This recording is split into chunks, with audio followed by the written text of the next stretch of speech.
Bah humbug, everyone. All right, very good, thank you. Good evening, everyone. Welcome to the Board of Selectmen's meeting for June 20th, 2018.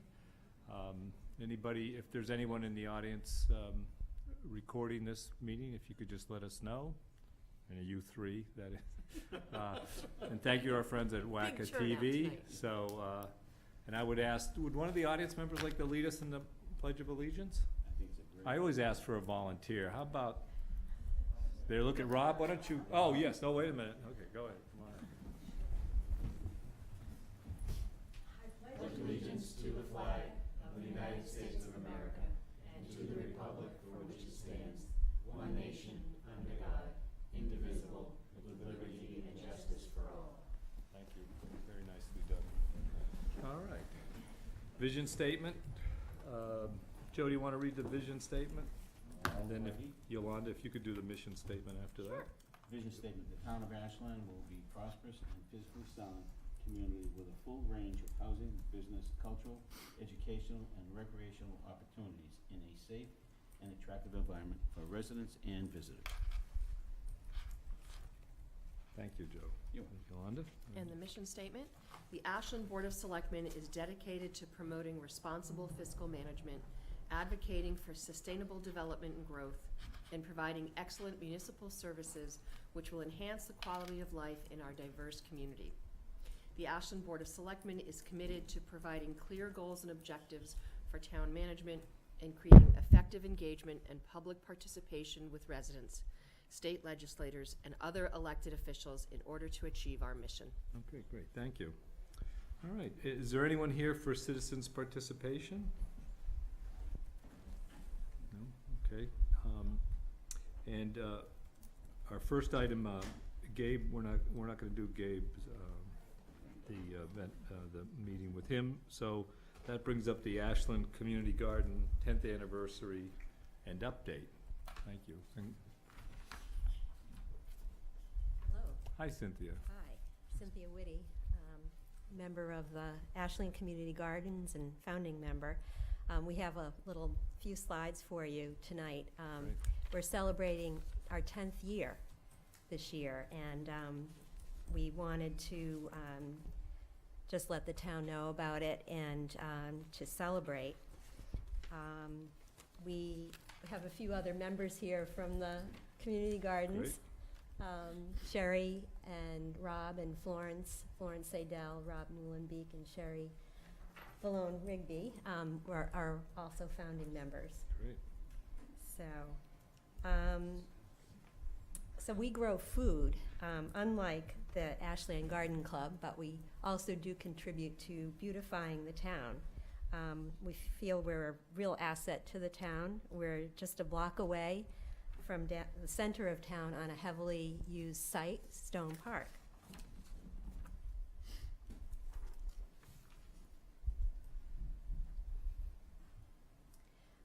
We built the community gardens in June 2009 on an old tennis court at Stone Park. We built it in 2.5 weeks. Over 40 volunteers built 32 boxes. We filled them with a special soil mix. It was really built in record time. It was a true grassroots effort. The site near the center of town was transformed into attractive, thriving organic community gardens, which you can see today. Funded in part by a small grant from Ashland's Community Preservation Act. Local businesses donated materials and use of equipment.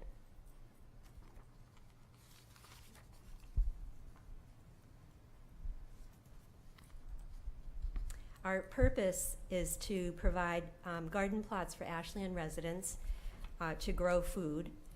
We provide education on organic gardening practices and to provide food for those who need it. This was the tennis court back in 2009, just when before we built anything. I think that was in April.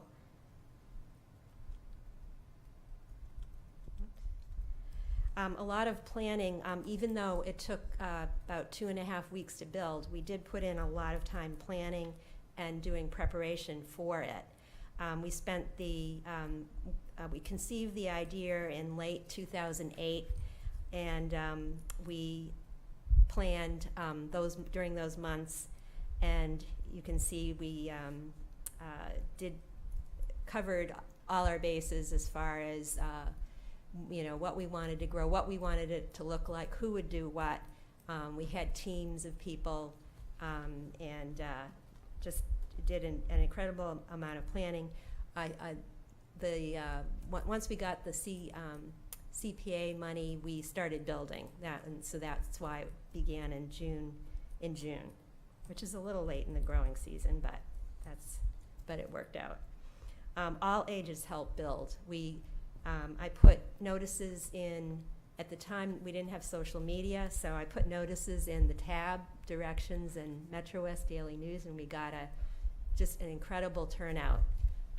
It was over 45 people came and brought tools, and as you can see, all ages participated.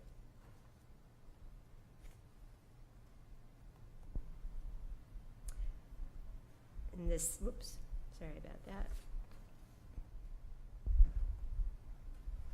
This slide just shows carpenters and people designing. This slide shows some more of the volunteers, and there's Dave Foster. He helped us choose the site, actually, because we had, in the spring, March and April, we had 2 public meetings. So in March, we held one public meeting to assess the interest in community gardening. We had about 70 people turn out, and the second, and I think it was at that meeting where we said, well, we don't have a site, but we are going to do this someplace in town, and Dave Foster suggested the Stone Park site. And the second public meeting in April, we had about 40 people turn up for that. That was more of the actual working people. And so whoever turned up for that got assigned tasks, and it was fantastic because we just had every skill you can imagine: project management, carpentry, just all kinds of things. It was very exciting.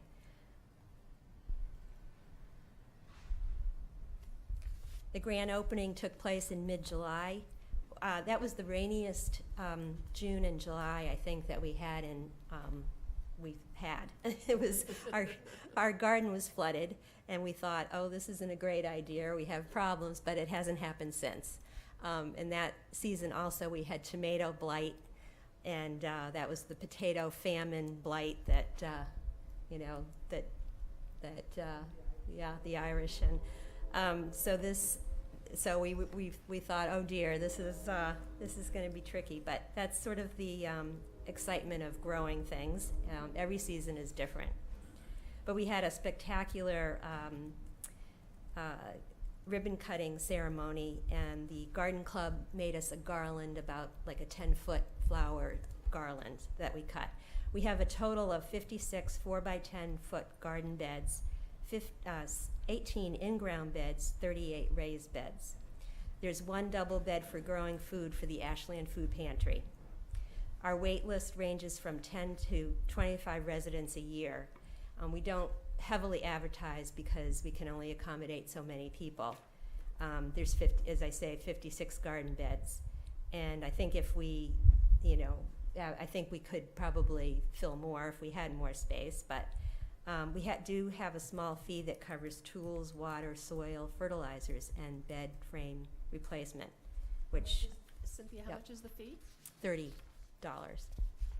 a season. Thank you.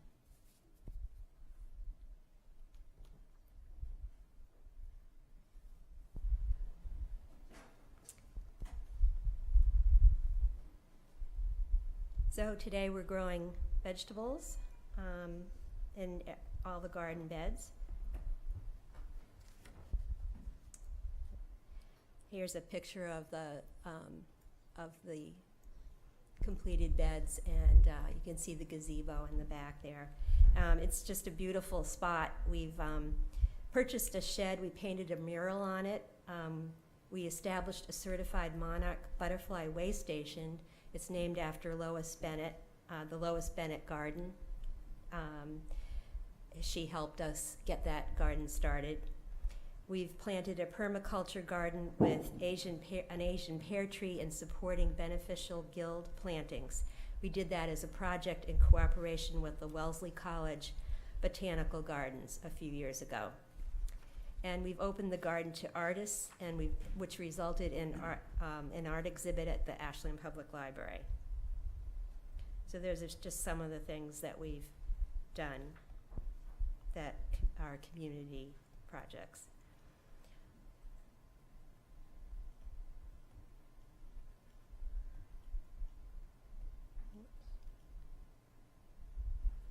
Sorry, this is a little bit. There's the butterfly garden, a picture of the butterfly garden that Lois helped to certify.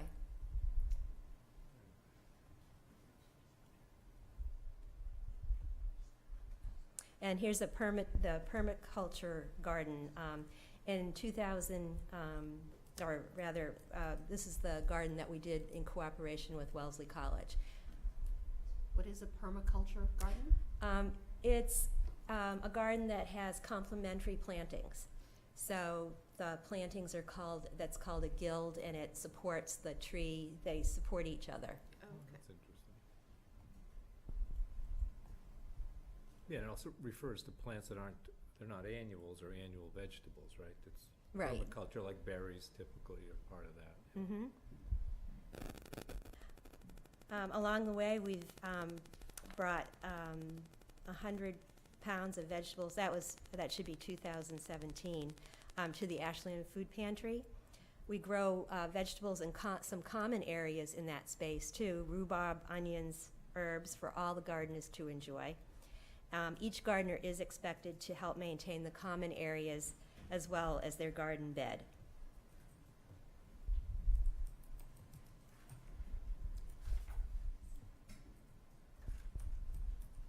For a couple of years, we had a satellite community garden for 6 large in-ground beds. That was at Cutler Mill Herb Farm. That was private property. And we enjoyed, that was very enjoyable. We've planted hydrangeas and grasses along the fence by Park Road with the help of a BOS grant. And we've held potlucks and garden talks. Our tagline is where community grows.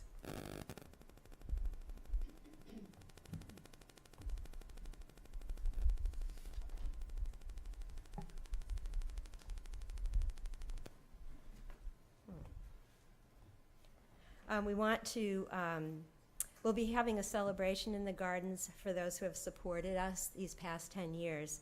On June 22nd, we want to invite you to that. And the rain date is the following weekend, July 29th. So is it July 22nd? July 22nd, Okay, great. yep. Yeah. So again, we just want to thank you for supporting us in the Ashland Community Gardens. Great. Well, thank you, Cynthia, and thank you to all the members, all the folks who contributed the last 10 years. And thanks for the invitation. Do you, I'm just going to open up for the board members to respond, and then you guys can think about if you want to take a picture or commemoration here or something like that with us, or some of us anyway, not every. Anyway, go ahead. Why don't you guys talk a little bit? Well, first, I just want to say hi to Sherry and Glenn. Haven't seen you in a while, so welcome. Good to see you, and congratulations to the community gardens. You know, that's a milestone. 10 years of successful growth, and it looks like you won't have any challenges continuing it and sustaining it. One question I have: any interest in expansion, and any thoughts along those lines? Given the fact that you may not be able to expand at that location, has there been any discussion about expansion? And Cynthia, you may want to introduce folks that are here. If you, I think you mentioned some of them briefly. Florence Seidel and Rob Muhlenbeek, Sherry Valone Rigby, Glenn. Rigby. Are there- Oh, there's Deb, yeah, yeah. She helped us quite a bit at the beginning. Yes, thank you. Anybody else that I missed? So expansion, yeah, well, we talked about that when we started, when we were conceiving the idea, and we would love to see more gardens. I think it's a matter of just resources, partly resources, and finding the right space.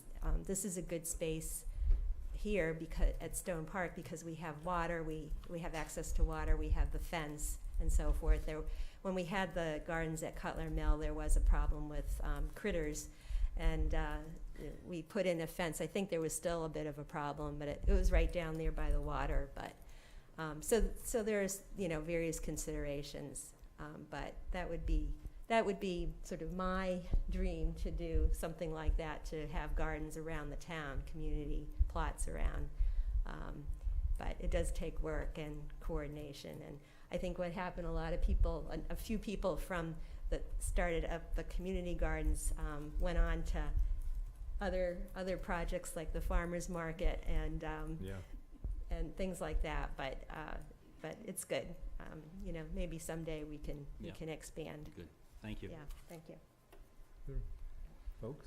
I just want to say congratulations. I remember hearing about it when it first started and watching the whole process and seeing people get involved. And I think it goes back to some of the things I say about Ashland is if you decide to do something, you usually get enough volunteers plus who want to participate and make it happen. So congratulations for keeping it going for 10 years. I would just echo what Steve said. If we can look to expand it in some way, you obviously have people who are interested, so we should continue that conversation. Same. Congratulations for 10 years of work. It's not easy.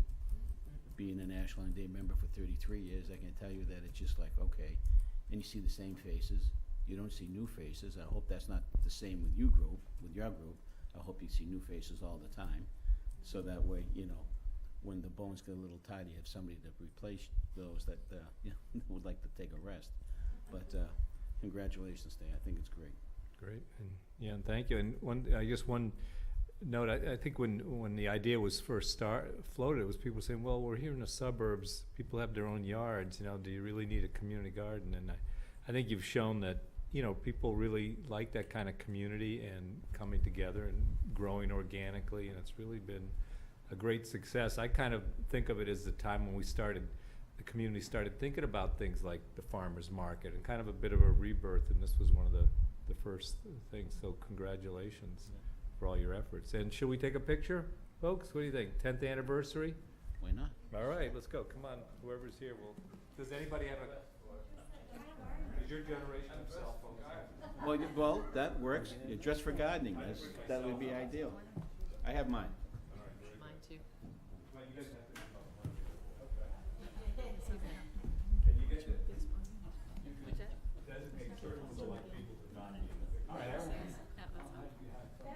I'll take a picture. I'll take it. Sure. I can take it. No, you're fine. This is my style. If you get a volunteer, just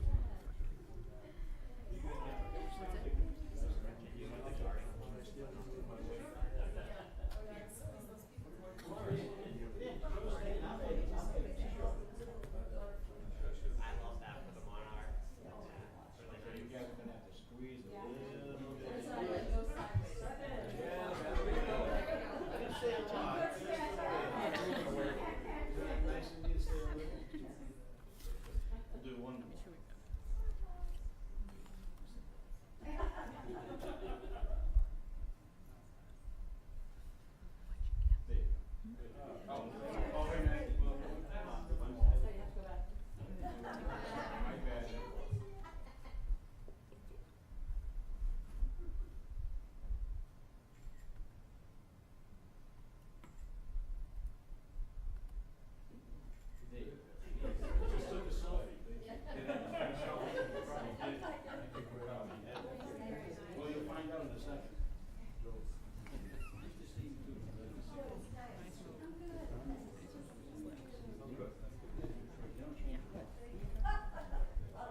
All right. So, thank you. All right. Okay, the next, we're gonna pass over the CPC update, because we don't have time. You don't notice she gets up anyway. She just comes. She's focused. All right, so we are now scheduled for this CPC update, and Beth is gonna do that. And I have here, it says proposal for property inventory. So, Yes, so thank you very much for allowing us to speak tonight, and it is a particular honor for me to be here with our former chairperson, Sherry Malone Rigby, which was, I didn't expect to see her, and Oh, Glenn, Sherry, I don't know right. where he went, but he was also a former CPC member. So I'm thrilled that you're here. great. Did you say other members are here, And Beth? yes, Yeah, we okay. have several members, several current members in the audience tonight, whom I will introduce. We have Gretchen Bravacos. She is an at-large member. Kathy Van Lanker represents the Conservation Commission. Yeah. Eric Gemberline represents the Housing Authority. Aaron Ladd and Donna Saul in the rear are representing their at-large members that are appointed by the by the Board of Selectmen, Right. excuse me. So this has some reverb. I think that overall Ashland has done a respectful and admirable job using CPA funds to preserve and protect properties in this community. Since its inception, a total of 8 properties have been purchased with CPA monies. However, only 2 contain the required restrictions that CPA statute requires, and those are Warren Woods, and we're 98% close to having the Oak Street property have the conservation restriction approved by the state. It's been written, it's been submitted to the state, we got some feedback, we've made the edits, and now it's back with the state. So those are 2 of 8 properties. And it's not an easy task to develop a conservation restriction, find a holder of a restriction, and we need a commitment, obviously, from the town and a willingness from the town to honor the limitations that are imposed by the CPA statute. So there are a number of properties, which I'm just going to go through very quickly. The Clark property off of Oak Street, which the CR is at the state level. There were 3 Weston Nurseries properties that were total 10.5 acres that were purchased solely for open space, and the Conservation Restriction Working Group, which you had formed, of which I'm also a member, will be working on that once the Oak Street property is approved by the state, the CR is approved by the state. But in addition to that, we have other properties that were purchased for a variety of uses, CPA allowable uses, which need restrictions. 2 of those properties we're going to be making a presentation on. But they include 125 Front Street, which is the current Farmers Market property, the former Weston Nurseries property off of Olive and Clinton Streets, the Simpson property on Olive Street, 6 Cherry Street, which is now the corner spot, and then the newly acquired Valentine property, which is 4 parcels. At some point, the Board of Selectmen, working with the CPC, needs to put restrictions on those properties as required by statute.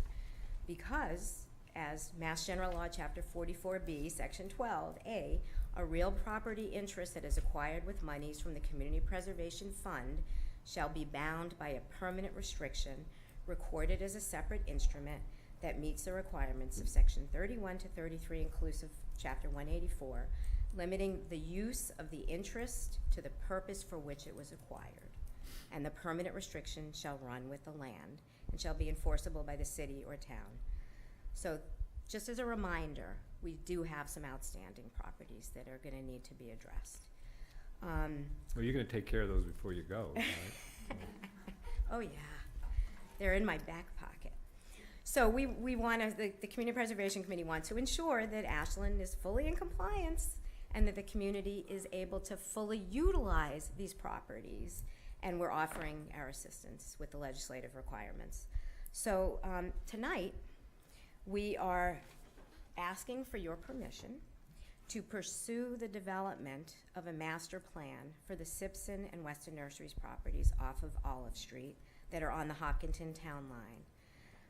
We would like the plan, within the plan, we will be incorporating the uses that the property was purchased for by town meeting vote, which is open space, recreation, and community housing. And CPC members Aaron Ladd and Donna Saul are going to provide you with more details. So I'm going to turn it over to them, and thank you very much for your attention.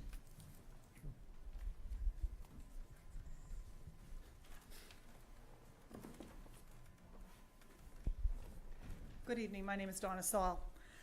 And Beth just covered the uses that CPC funds can be used for. So those include historic preservation, preservation of open space, creating and supporting recreation, and support of affordable housing. We're going to talk about Weston Nurseries and the Simpson property. So the Weston Nurseries property, which is 21.82 acres, was purchased using $1.6 million in CPC funds in May of 2007. The stated goals that the town agreed upon at that time were the protection of open space, the creation of recreation opportunities, and the support of community housing. Following that, later on in 2009, the Simpson property, which is 2.13 acres, and most importantly, it has frontage on Olive Street, which allows access to that back property of Weston Nurseries. That was acquired using $345,000 in CPC funding for the same possible uses as the Weston Nurseries property. In 2015, the Ashland Affordable Housing Trust used funds provided by CPA to delineate the property's wetlands and to develop potential housing scenarios which didn't get pursued. Sorry, what was the date on that, did you say? The last is 2015. That was the wetlands delineation. So those two parcels have been preserved, and they've been unimproved since the time of the purchase, and the land has returned to a natural state. And because it's returned to that natural state, it's provided really quality habitat for a population of wildlife. It's really kind of a wonderful space. The value of that open space is really highlighted in contrast to the intense development just over the town line in Hopkinton, as evidenced by the extensive Legacy Farm project. And that really underscores the foresight and vision of the town's leaders when they made the decision to pursue those purchases. It's really something very important. And as part of its mission, CPC has been discussing how that property could be, those parcels could be used and the opportunities they offer to this community. In May, our committee invited Habitat for Humanity to come to a CPC meeting in order to have them introduce their program, to explain their mission and methods, and to open the conversation about a potential role that Habitat could have here in Ashland. And we were really impressed with their program. They offer not only an opportunity to own a home for those who are below the mean income range for the community, but also, really significantly, they have education and support for the homeowners that take over those properties. They provide an opportunity for the whole community to work on the project and to build community spirit and pride in the project. Their commitment, Habitat has a great commitment to incorporating both the building and the homeowners into the neighborhood. And then they have a commitment over the long term to both the homeowners and to the community. So they have a really nice program. And of course, they've just opened the Restore here in town as well. So they already have a relationship. Aaron's going to describe what we're looking for from you. Good evening. As Donna spoke about the past, I'm here to talk about the future now. We're looking for permission from the Board of Selectmen to start planning efforts to revitalize both the Weston Nursery and Simpson property off of Olive Street. CPC is looking to expend funds to retain an engineering expertise to assist with land, feature identification of the property, and to aid in open space and recreation development for trails, walking, and potentially a small parking area for visitors, as well as the affordable housing and site cleanup of the other two small properties. A master plan for the property would be presented to this Board of Selectmen for approval, and then additional CPC funds could be used in the future to help develop those potential properties. Throughout this process, we envision a community discussion process that will allow for feedback and suggestions from the town as a whole, while incorporating land survey and civil engineering data from that engineer to identify the unique nature of the property and what is actually possible. We would look to make a recommendation at a town meeting in the future, using that baseline information to help us as we go. Great. At this time, we ask for any questions that you have and Sure. open a discussion as needed. Yeah, thank you for that effort of being proactive. and I'm sure the other board members will have comments. So you're exploring the three uses, right? So the process you envision.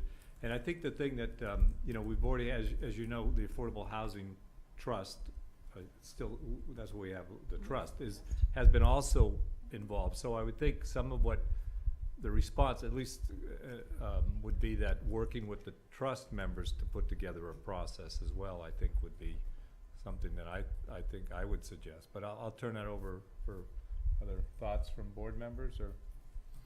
Well, being an active member on the Ashland Affordable Housing Trust, I have a few concerns and questions with respect to what authority you folks have in overstepping, well, not overstepping, but in proceeding with the program that you look to, that you presented this evening. I don't know if that's in the proper protocol to do projects. I know that you are the procurers of the monies and the funds that are there to provide certain groups the affordability and the availability of those monies to present it, but I didn't realize that you had the authority to present projects, especially on certain properties that RFPs have gone out, but we haven't approved those RFPs because they didn't come back with what we were looking at. We already did delineation of wetland properties up off of the Simpson property. Why would you want to do that again and spend more money? I guess there's a lack of communication here between two groups, and you need to put the personalities aside, lock them in a closet, put them aside, and open up communication, lines of communication between you and us. End of story. And that's all I'm going to say with respect to that. Well, other members want to talk? I guess Yolanda, you have something you want to say about that? Well, you know, I think it's great that they're looking at things. I think, you know, that's part of what they do, and especially when they're looking at the restrictions that need to be put on these pieces of property. I know we as a board have been having similar discussions about what to do with some of this property that we now own. We know we purchased the Valentine property, and I think it's not just a discussion about one piece of property at this point. I think we need to look at all the land purchases that we've done and discuss as a community what we want to do in these different parcels, understanding that we have to, if it was purchased with CPC funds, we have to make sure that we're using and creating space and doing things based on those restrictions. I know there's other initiatives that are going on in town that are looking at part of potentially the Weston and the Simpson property. So I don't know that we want to limit the scope of your discussion to just that piece of property right now. I think tie it into what we as a board have proposed to do within this summer and into the fall at looking at all the pieces of property that we own, and then go from there. Steve, what are your thoughts? Well, a couple things. First of all, I like what I heard tonight, primarily because these properties have been in our possession, in our inventory for so long. And as Beth points out, we've got a number of properties that we have failed to really pursue and to agree on what we want to see happen. And so I think it's good that we're certainly moving in a more proactive direction. I do agree with Joe, not necessarily in this particular situation, but in general, I think boards don't communicate well and connect. And I think we need to do a better job of that. But you know, one of the things we talked about quite a bit at our last retreat, which was a month ago, was our portfolio of properties and buildings that we have acquired over a number of years. And what is it that we would like to see as a community, not as a Board of Selectmen, but as a community? We're looking at, in the fall, pursuing a series of forums to get input from folks to see what they would like to see at whatever it is. I think we own 3 barns now. What do we want to do with them? We own 4 houses now. What do we want to see with them? So I think, you know, from my perspective, I want to hear from a lot of people, and because I think there's a lot of good ideas out there potentially to be tapped into. including, the potential of Habitat for Humanity. I think it's again, I like what I'm hearing, but, I think for us, based on the conversations we've already had, it's a little premature for us to, take this step with a master plan tonight.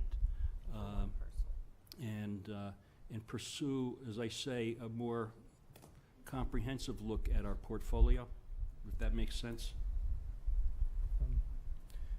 So my impressions are, I think, well, first of all, I want to thank you guys for coming forward with this idea and moving ahead, because as Steve said, we haven't had those properties for some time.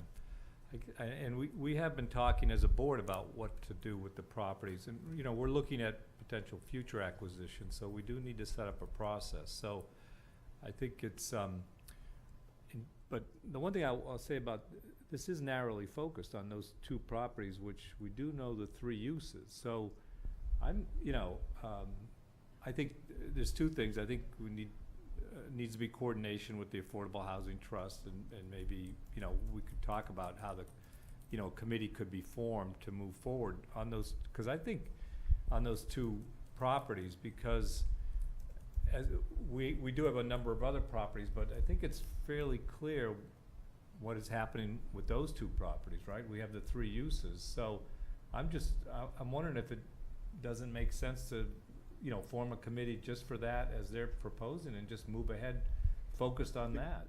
With respect to that, Rob, I think there's an underlying theme that's going on here, and I'm trying to say this without getting anybody on the wrong side of my comments, but I think that there were plans that were submitted. There were discussions that were had. We even went to neighbors on Woodland Road to explain to them what we were looking to do out in that back area there. This being the trust. This is being the trust. We had discussions about putting affordable housing units along all the street section to come in. There is some wetland delineation that you had to be very careful about. So all of that stuff was taken into consideration when the project was being done. When the RFPs went out and they came back, there was nothing there that we felt comfortable with doing because it didn't meet our specifications that we wanted done. And at the time, there's a glut of people out there that are so busy doing stuff, they just gave us a figure that was outrageous. And we didn't think it was right or was fair to do that, because it wasn't gonna be beneficial to the town at that point. Right. So we rescinded the RFPs, and we're waiting to put new ones back out there again through a procurement officer. But just, well, I guess I'm just wondering how we can use the energy of these people and their involvement together to move the process forward. I understand that, and again, I think it's a great idea, but I don't know where that comes under their purview to discuss projects. There are the three interests, right? Am I wrong about that? There are the three interests as that the money is utilized in the proper way for the purchase of the properties and the projects on those properties. But I don't believe that they have the purview to put those projects into motion. That's my understanding anyway. Okay. Steve, you want to? I was just going to push back a little bit on what Joe was saying, because I think it's very much in their purview to come to the board with recommendations and Show me. Well, we can look at the legislation, Joe. We can do that offline. You and I can sit down and review it. But it's very clear if you read the legislation and read the intent of the law, and you see what other communities do, their committees do. It's very much in sync. You and I have difference of opinion. That's all. That's fine. Yolanda? Yeah. Whereas I think, I like their ideas, I like what they're saying, but part of it is there's a broader discussion to be had in the community, to Steve's point, like we said, that yes, this particular parcel only has three possibilities, but there's different definitions of open space. There's non-productive open space and there's productive open space. And what do people want to see there? And I think for them to just do a master plan for that parcel at this point without having the broader discussion of the other parcels that we own and what we want to do and what the community feels is important, I don't know that would be the best use of our money at this time. Once we've had the broader discussion as we look at all the parcels and say, okay, how do we want to do things? And then and if as a community, the decision is, yep, this is what we want to see there, then do a master plan for that parcel. I think that makes more sense than doing a master plan separate for that parcel without having the broader discussion for all the parcels. Now, I understand for CPC, their concern are the properties that were purchased with CPC funds. And I understand that, and I get that. And I applaud you for coming forward to talk to us about this. But I think as a community, we have to have a broader discussion about the spaces that we have, about the buildings, about the properties, and let people give some feedback as to what they want to see there, and not just for one parcel. And if I may, Sure. Part of the presentation did sort of touch on that the master plan would be developed after extensive community involvement.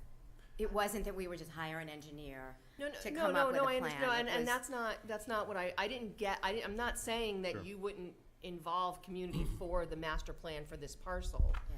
My concern is that you do a master plan just for this parcel. I think that should happen after the broader discussion about the properties that we own as a town. And then move forward with a plan for that parcel. And we also would not duplicate the efforts that were previously done and the permits that I were understand. previously issued through the Conservation Commission. We understand and delineation was done. But we also did not understand that another committee had site control. So we thought that it was, we had an opportunity to try to incorporate all of the uses. Yeah. And that's what we were coming to ask Steve, for did you have a assistance question? with. Yeah, I have actually a technical question, so, regarding the legislation, CPC, and it goes to, we buy a property back in 2007, and here it is 2018, and times change, thinking changes, and we want to change the purposes by which it was purchased. How does that work? It would require a town meeting approval, I believe. You can move monies from, let's for example say we wanted to only put housing on a property that was purchased for housing and open space. As long as the monies that came out of the open space account were returned, then we could change Okay, the- so it's the within the uses. legislation to make Absolutely those within the changes and legislation. to Yes. recreate the space for whatever the community so decides. Yes. Okay. It's definitely doable. I guess, my concern is that and I understand, Yolanda, your point about having a kind of a master plan. I guess I'm just concerned about the passage of time here and how much, we've talked, we just started talking about having this townwide survey and looking at all these properties. And, we've identified issues with the housing production plan. So, I guess I'm just a little reluctant. Here's these folks who come forward on a specific request, and I'm just kind of reluctant to put them off. I don't know if anyone has suggestions about how to move forward on this. We're asking to wait possibly 3 or 4 months to move forward. That's what I see, until we can have the broader discussion about all the properties. And you think that broader discussion will get us some useful information that will impact this particular proposal? I think we should at least try, and if it doesn't, in 4 months, we bring them back in and say, thank you, and now please move forward. All right, and I guess the other thing, I think we could use a little dialogue with the Affordable Housing Trust with these guys, because hopefully be able to work together and put together. And the rec department, different people, this is open space recreation and Yeah, I think community housing. they saw that as going through a Oh, public I'm process. just saying that, Right. need to include everybody. Michael, did you have thoughts on this, or? I think each of your points are well taken, but I think kind of to Yolanda's point, I think you want to have a discussion about these properties in the context of the entire town and the tools that you have to work with. There's obviously a lot of different things that you can do with space that is designated as open space and recreation. While the possibilities are limited, they are still somewhat expansive. I think the biggest issue is the affordable housing piece and the density. And, unfortunately, the way the state laws are and the way our town is positioned right now, we are going to need to have a development of some type of density somewhere in town to give us control over the growth and development in the future. And I don't like it. I don't think anybody else likes it, but it is a fact. And I think you need, when you're talking about all of these properties, you're going to need to have that in the back of your mind, whether you're talking about the Simpson property or you're talking about, you know, the Valentine property or other things, some of which have restrictions, some of which don't. So I think it's going to be important to have this discussion in the broader context of other properties. And I think, Rob, kind of one of the things that I've noticed since I've been here is that sometimes we have the ability to try to channel energy from certain groups because it's valuable and it's something that is somewhat rare in communities, not just Ashland. Right. But you want to make sure that you get everybody involved in that discussion, because what happens is you get a group that goes forward and puts together a plan, and then you go to try to implement it, and then there's people who say, hey, wait, you know, it wasn't, you know, contact. I'm not saying that that's what No. CPC would do. I know they're trying to get more input. And in fairness to folks, we went through a comprehensive plan process, but that kind of broke down. We had this strategic vision, so we haven't really actually produced these things in the past I few agree. years. So we do need to get going. I So agree. I guess I would suggest, I just want to make sure we keep these folks involved, and Engaged. we really need to, I guess, set up a process ourselves where we kind of use all this talent and interest, and not discourage it, so we can move forward on these properties. So, Got a great group. yeah. So I guess I'm trying to, what are the next steps we can suggest here? I think one thing, I think you guys could use some direct conversation with the affordable housing membership, maybe a co-meeting, just to kind of resolve some of those things. Rob, I think if they wanted that, they would have been in contact with us when they started this project. Well, okay, all right. That's just a thought. As maybe a It's the truth. compromise. Would it be possible, I know you're focused on the, Weston Nurseries and Simpson property, would it make sense to talk about a project that already kind of has some definitions in place, although they're contrasting definitions, and that would be the 6 Cherry Street parcel? Because the Affordable Housing Trust has a role in that, and CPC certainly has a role in that as well, and maybe start the conversation about the future of that property, which is the corner spot.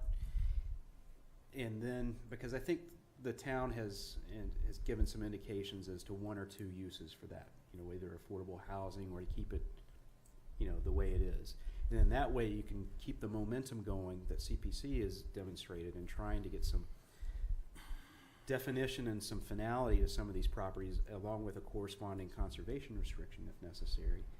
And that way you're still. We may want to add 125 Front Street to that discussion as well. Okay, yeah. 125 Front. I agree. I know it's not the 2 properties that you were talking about. I don't know if I just sidetracked that, but, Donna's looking at me like.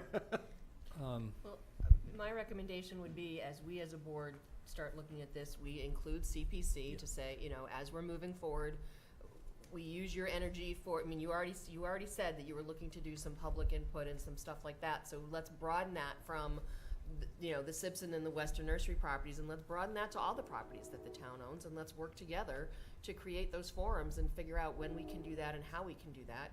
And then after we've had those discussions, if it makes sense, and I know I'm repeating myself, but if it makes sense to then do this parcel separately, we then move forward doing that parcel separately, and some of the work has already been done. what do you, Just go one ahead. additional comment. One of the things we had been asking for was really data collection and potential of whether there's the correct communication of that data or gathering it and making sure we understand the facts of the case. So one of this particular parcel was understanding the underlying land restrictions or land development, what was there. Mhm. If that data already exists, then how to share that between groups. If it doesn't exist, gathering that data. If it needs to be gathered over 6 or 7 parcels, whether to make that a larger scope, that's a different thing. But I think one of the underlying fundamentals was making sure that each committee that was investigating these properties had the right data to present to the community so that the community can make the right decisions. In other words, if it's all wetlands or not wetlands or whatever it would be, we want to make sure we have the right facts. And I think that's the underlying principle, is that it's been 11 years or 12 years since Right. we've purchased the property. They could have changed since they originally purchased. So we want to understand the data behind them.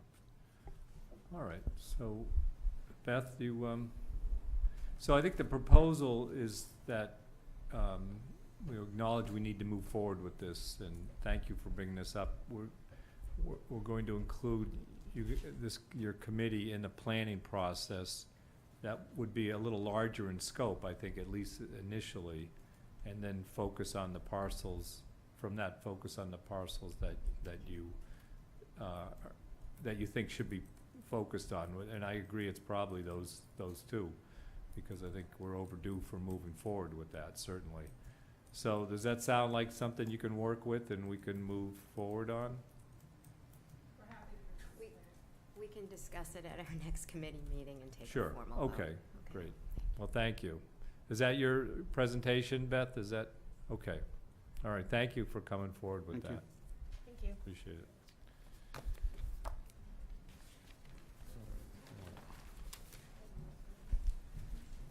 All right, so, the next is the update on the public safety building process and appoint the public safety building committee members. And, Michael, you're going to lead us through that presentation? Sure, I think as Susan's pulling up some presentations up there on the screen, you know, the idea and the concept of a public safety building or a new joint public safety building has been circling around Ashland since 2000. And, you know, the idea that facilities that we currently have are outdated and not appropriate for, you know, current public safety needs is one thing. And it led to the commissioning of a public safety building study in 2008, I believe. So, which really kind of solidified and documented the need for a new public safety building and also proposed a couple of different paths forward. Unfortunately, we really didn't do anything in terms of those paths forward for, I think, probably 8 years. And really, the last couple of years, we've tried to take that idea from a concept and the fact that, yeah, we need a public safety building, to actually putting it on the ground and started putting some actions towards it and start putting some resources towards it. And so that's all been happening in the background, I think, over the last couple of years. The first thing we did was that we identified a couple of sites that could serve as locations for a public safety building.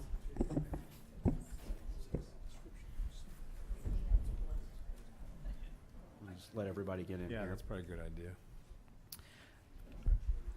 The second is we also commissioned HKT architects using funds through the Campanelli Thorndike development agreement, to look at these two sites, look at what we're going to need in terms of space and parking requirements for a joint public safety building, not just for now, but into the future, and then look to see how those sites corresponded with those needs, and see if any of those really stood out as being the best location. And then at that point in time, start documenting what the perceived cost would be, or the proposed cost would be moving forward, and what we're going to need to raise as a community, where we could assemble different funding sources. So tonight, I'm pleased to say that we are at the point where we can really start putting all of this together and start talking publicly about it. At the last Board of Selectmen's meeting, the board accepted or signed a letter of intent with Mr. Fafford for an almost 4-acre parcel off of Union Street, which was identified during the study as the location that would be the best for a joint public safety building. And so tonight, we actually have the final report from HKT Architects. And so tonight, what we're going to do is we've invited Chief Davis and Chief Roby here. In the audience are members of our fire and police departments.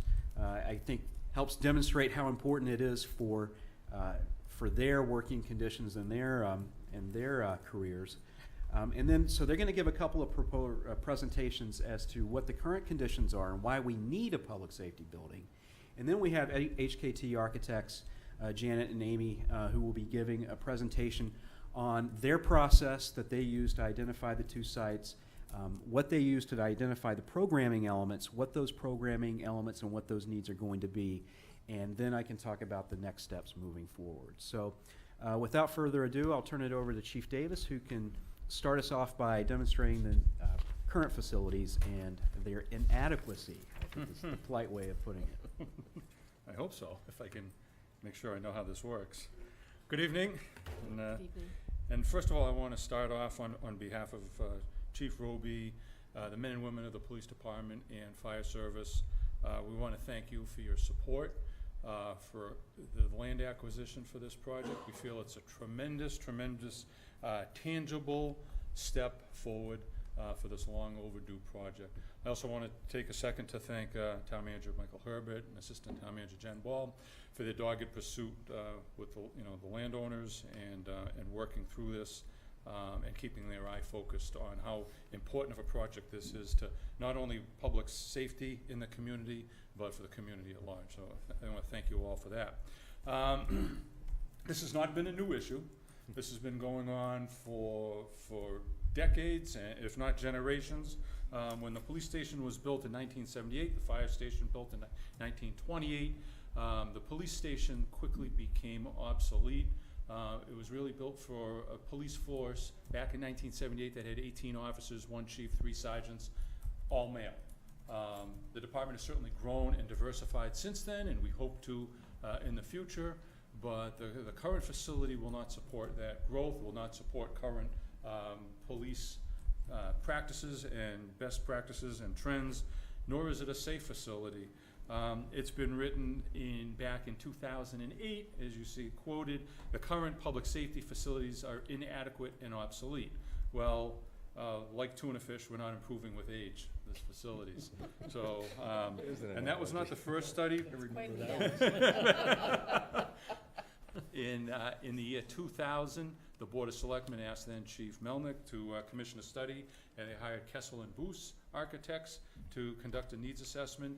And back then, the report stated that officers operating in an overcrowded facility, inadequate facilities, and space. So here we are, several years, 18 years later after that first study, we find ourselves in the same situation, and HKT states that the space deficiencies impacting police operations are evident throughout. So we have 28 officers now, a chief, 2 lieutenants, 6 sergeants, 1 administrative sergeant. We have 10 auxiliaries, 3 civilian support staff, 1.5 animal control officers, 4 part-time school crossing guards, and 4.5 dispatchers, and the complexion of the department has changed, and certainly we have female police officers, and we hope to attract more and diversify the workforce more. But as I said, it makes it increasingly difficult with the facilities that we have, as I'll explain it. I'm assuming I touched is it the right button to advance? Yeah, there's an arrow or something on that. The button that says next slide. There it is. There you go. So we're going to walk through memory lane here a little bit. What I've done is I've created a split screen for each slide. And there's only about 7 slides, but these depict the inside of the current facility. And the picture on the left depicts what we are operating currently. The picture on the right represents what we would like to have and some of the best practices that we've seen at tours through other public safety facilities as we looked at other facilities across the state. So on the right is our training room. It houses about 6 people, possibly 8 if we shoehorn everybody in. We cannot support our own in-house training programs. We cannot obviously host outside training programs, and there's cost efficiencies in hosting outside training programs, whether it's for the police department or the fire service. We cannot offer our officers free seats and training slots for in-house training. When we have our own in-service training that's required by law, we go to Holliston Police Department because we can't house everybody in our facility. We also go to the Laborers Training Camp in Hopkinton. They've been gracious enough to allow us to use their facilities for our first aid and CPR first responder training because, again, our facility just doesn't support a proper training facility. That training room that you see on your left is our training room. It's our roll call room. It's our report writing room. It's our break and lunch area. It's the access into the men's locker room. It's the access into the bathroom. It's also a storage area for various supplies as well as firearm records, portable radios, and rechargeable flashlights. So there's a tremendous amount of cramped inside this tiny space, and it's just wholly inadequate. And each one of those functions I just mentioned should be in its own space, not cramped into one. And if you notice the holes in the ceiling, those are from prior electric and plumbing repairs, but the ceiling tiles are no longer manufactured, so they stay like that. Not a great environment, and you certainly don't feel like a professional when you're in that environment, even at just a limited roll call time. and it certainly decreases morale. On the right is what we should be having for a training room and to conduct proper community presentations. Now, for report writing, one of the most crucial aspects of policing is writing proper police reports. We live and die on our documentation. On the left, again, is a familiar sight because you just saw it, is our training room, roll call room, break room, and storage room and report writing area. So that's all in the same facility. So when officers are writing reports, they're competing against the distractions of roll call. They're competing against distractions of people coming and going into the locker room. They're competing against distractions of people having their lunch break or getting, recharging their portable radios or flashlights. So there's a tremendous amount of distractions. You can't properly focus on writing a proper report. The report writing room should be as on the right, a quiet room out of the mainstream and with all the proper forms available, and again, a quiet space. Now we come into some high liability areas, the prisoner or detainee booking area. We deal with people's lives in that facility, our own lives and people that we detain. And if you look on the left is the picture of our current booking room. Now what you don't see is that booking room is just a space off of the main corridor off in the police station. So if you're walking through the police station, you are walking past prisoners being booked. It's, I've never seen anything like it in policing. I've never been to a police station where that's done like that. It's unsafe. It's amazing that something, more tragic hasn't happened. We're thankful that it hasn't, but we have to hook people up to that wall, that blue wall. There's a handcuff that's bolted to the wall, and they sit in that bench. We can't have officers standing behind the person or on either side of them, as we would like to do, as we observe them as they're being booked, because of the walls and the space. And also, that booking desk is within a person's lunge area. So as we're booking prisoners, that's open to a lunge space, and the person can grab the booking officer or items on the booking desk. What it should look like is what you see on the right, is there is a separation of a safety plexiglass panel that separates the detainee from the booking officer. It's neat, it's well organized, there's supplies that are there that are proper, proper protective equipment is there available for the officer or officers that are booking the prisoner. The prisoner is seated, they're detained by that bar, and they can't lunge across. And it's for their safety, and it's for the officer's safety, and it's for the safety for everybody in that building, because that area is secure and it's segregated from the rest of police operations. Our facility, it's part of the mainstream police operations. It should never be like that. And that blue file cabinet you see, that's where we store prisoner property. And again, that's something that, it's a locking blue file cabinet. It's not the proper storage. Now, the other high liability areas where we detain people. We keep people sometimes on a Friday night, on a long weekend. They don't release to court until Tuesday. So they're in there for a while. And the bars that you see on the left is our male facilities. They have stopped using bars in detention facilities in 1996. If you have a facility like ours that has bars, you have to cover it with a Lexan coating so people can't, wrap clothing around those bars for suicide prevention purposes. So we have done that, and you also are required by law to provide adequate ventilation. Those cells never were properly ventilated. We had to have a vendor come in and ventilate those systems so we could have adequate ventilation for the detainees.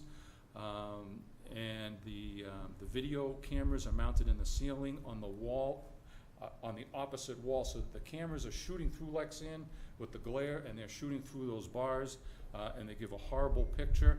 The new cells have the cameras built into the ceiling. You get a very clear picture of the detainee, what they're doing at any given moment.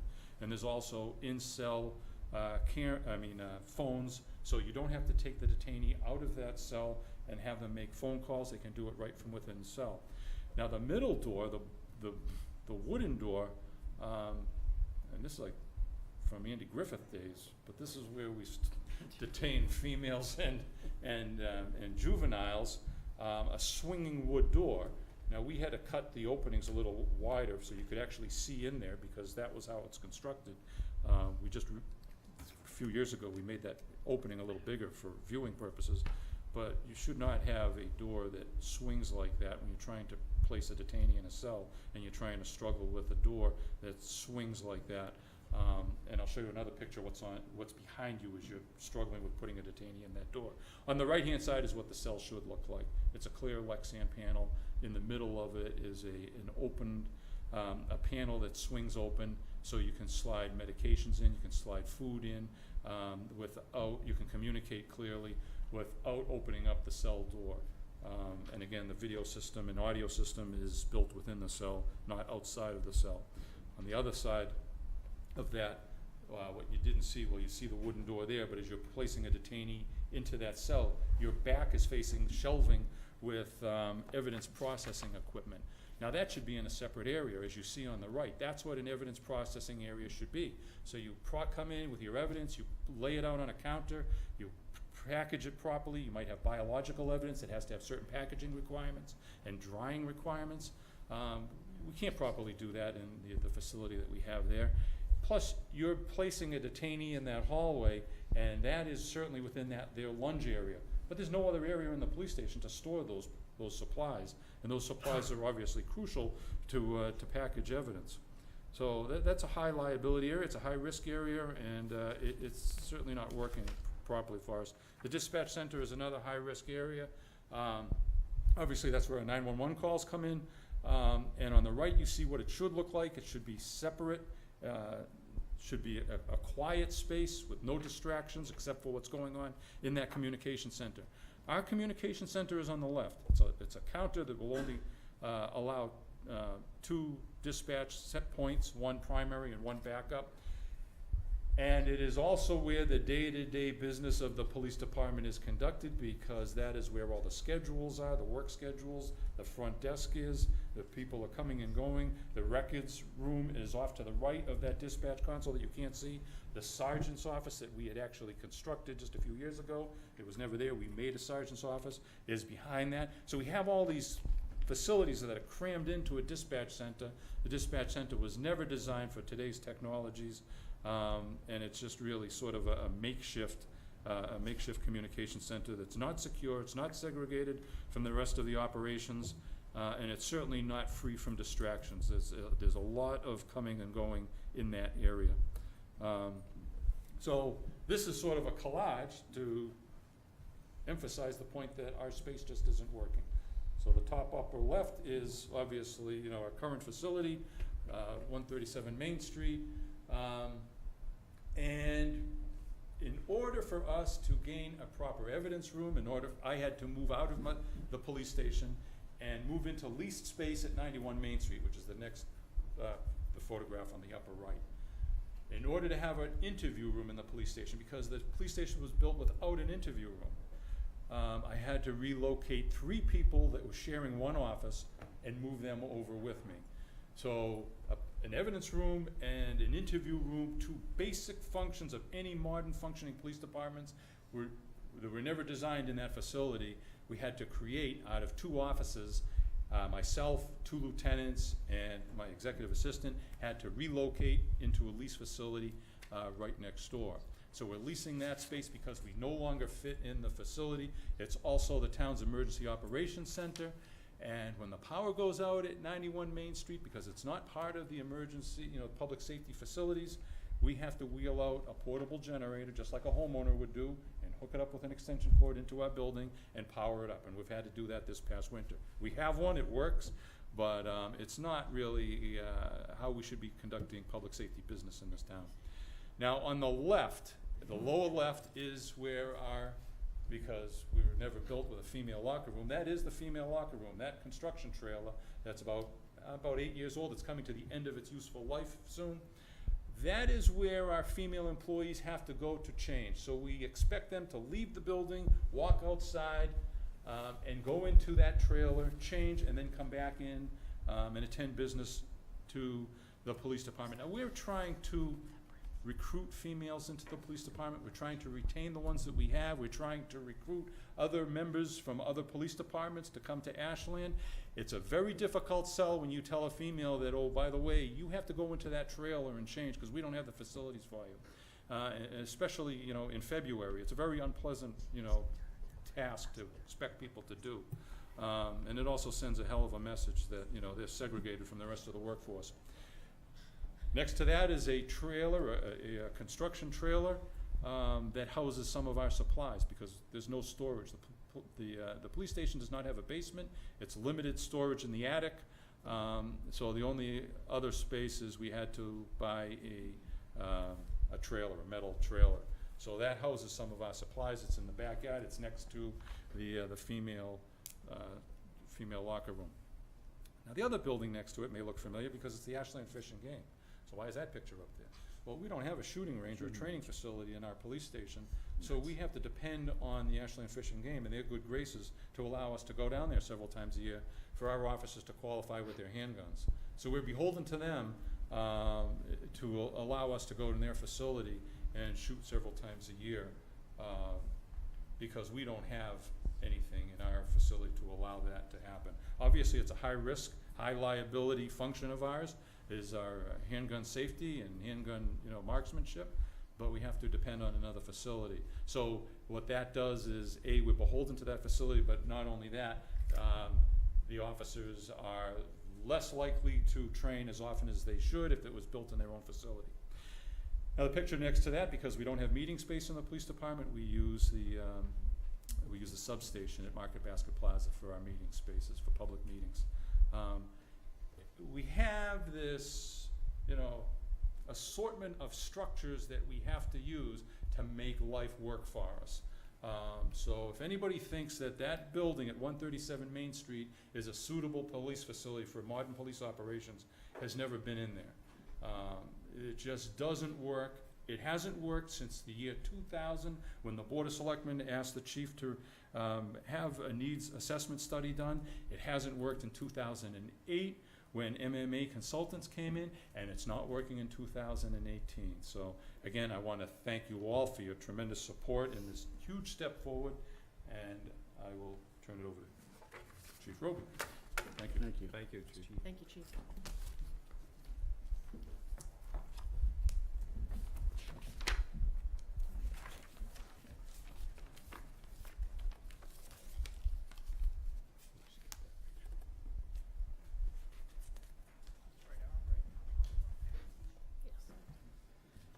First off, thanks for letting us present tonight. As you can see by the members here, we're all kind of excited to see this finally moving. It's been talked about for a lot of years, to hear there's land acquisition going on, potentially moving forward. It's great to hear. So I'm just gonna go through some slides showing you where we're at with the fire station. The first slide is Station 1, built in 1928, obviously built back when they had horses in it. It was refurbished. Steve remembers it. Refurbed in 1992 due to structural issues. They had to reinforce the floor to handle the weight of the apparatus. Some of the significant factors behind it, it's unstaffed during calls. There's not enough space in there to man it with all our people, so when a truck goes out, nobody's in the station, so that's what we mean by unstaffed during the call. If you went to the station, the truck's out, nobody's at that station. It does have 3 bays, only one way in and backing into it, and one way out. It's not a drive-through, so it's limited space. It does have a ramp going into it, which restricts a lot of the apparatus that we have going into it, whether the back bumper will ground out as it goes in, or if it goes in, it'll come up too high and hit the ceiling.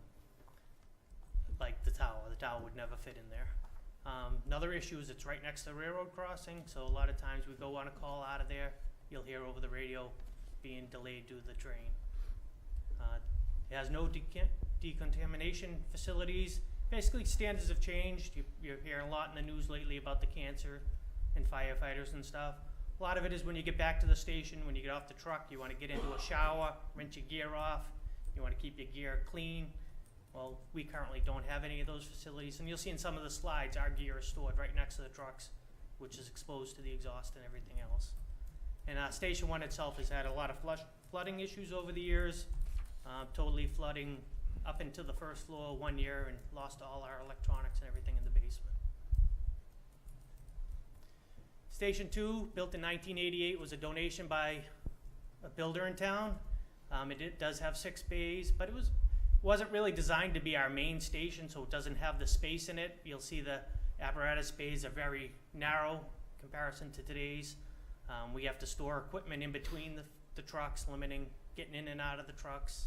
Again, no decontamination facilities there. We have no storage facilities at there, so you'll see in the later slide, we have to store our equipment outside in a trailer. So it's definitely there's not enough space to store all our apparatus. And the station itself is kind of offset from the general population. A lot of people don't even know it's there, being on the back road of Cedar Street.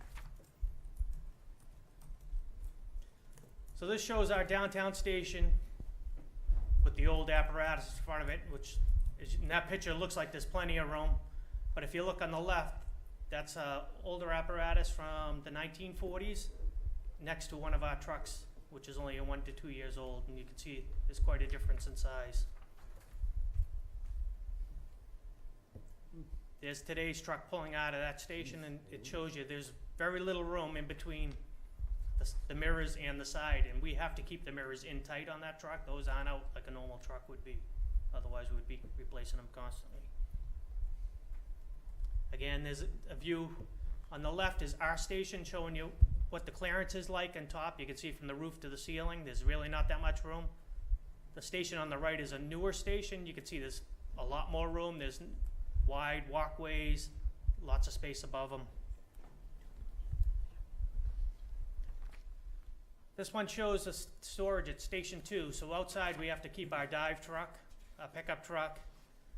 The first trailer is our tech rescue, so that has all our rescue equipment in it. And then the one beside that is our shelter trailer. So those are stored out all winter.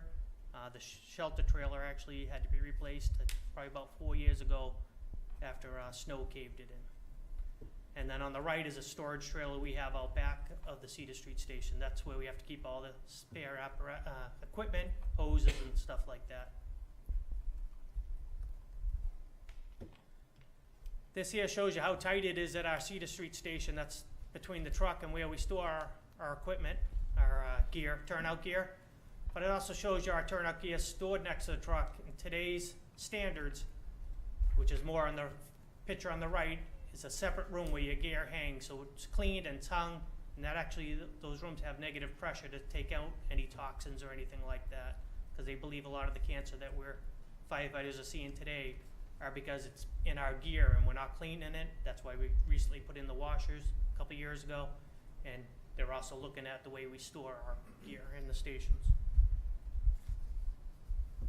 It's just showing a difference in the lobbies. Cedar Street is our main administration space. That is your main lobby when you walk in on the left. And the one on the right is a more modern type entryway. Again, our dispatch on our left is our dispatch room.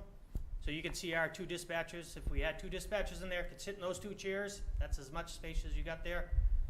On the right is a more modern one. So it has totally 2 stations. You can see a person sitting off in the far right. And behind the monitors would be where the second person is, so it's just a lot more space for them to operate. Picture on the left is where our lieutenants do their fire reports. As you can see, there's absolutely no space. The door behind it is actually a closet. That's just a space. They walk in there, sit in that seat, and their desk is right there to the left. And the one on the right just showing more of a open area for a desk. This is our gym at the Main Street station, which is in the basement. You can see the hoses that run through it for the sump pumps. The picture on the right shows you the sump pumps actually. You can see the water's actually bubbled up and over it. So that's a constant problem we have with water in the basement there and maintaining the sump pumps. Again, meeting rooms on the left, that's our Cedar Street. That's where we have our meetings. Basically in that open area we'd set up our tables, but that serves many purposes. That serves as our kitchen, serves as our dining area, and you don't really see it, but off to the right is more our recreational area for the guys. Picture on the right is a full training center, which would really help us. Like tomorrow night, we're running CPR course. We have to have it at the library because we don't have any handicap access. Plus, it would be limiting to the guys to have somebody in that space. So the proposed public safety complex, for us, we'd be looking for apparatus to be stored inside. We wouldn't hopefully not have to store the stuff outside. getting worn there. Having sufficient office spaces, we really lack office spaces. The chief's office at the Cedar Street has been in 3 different locations, and now it's on the 2nd floor in the back, and the secretary actually sits in the front of the building. So if we want to talk, we walk back and forth. The adequate training room, I think, would help both departments. It could be a shared room, serve as a meeting room, which both of us lack. Again, storage for equipment, we really need to have it. It shouldn't be in a trailer sitting outside all winter. For us, bathrooms at both stations are very limited. I mean, when they were designed, we had 3 men on duty.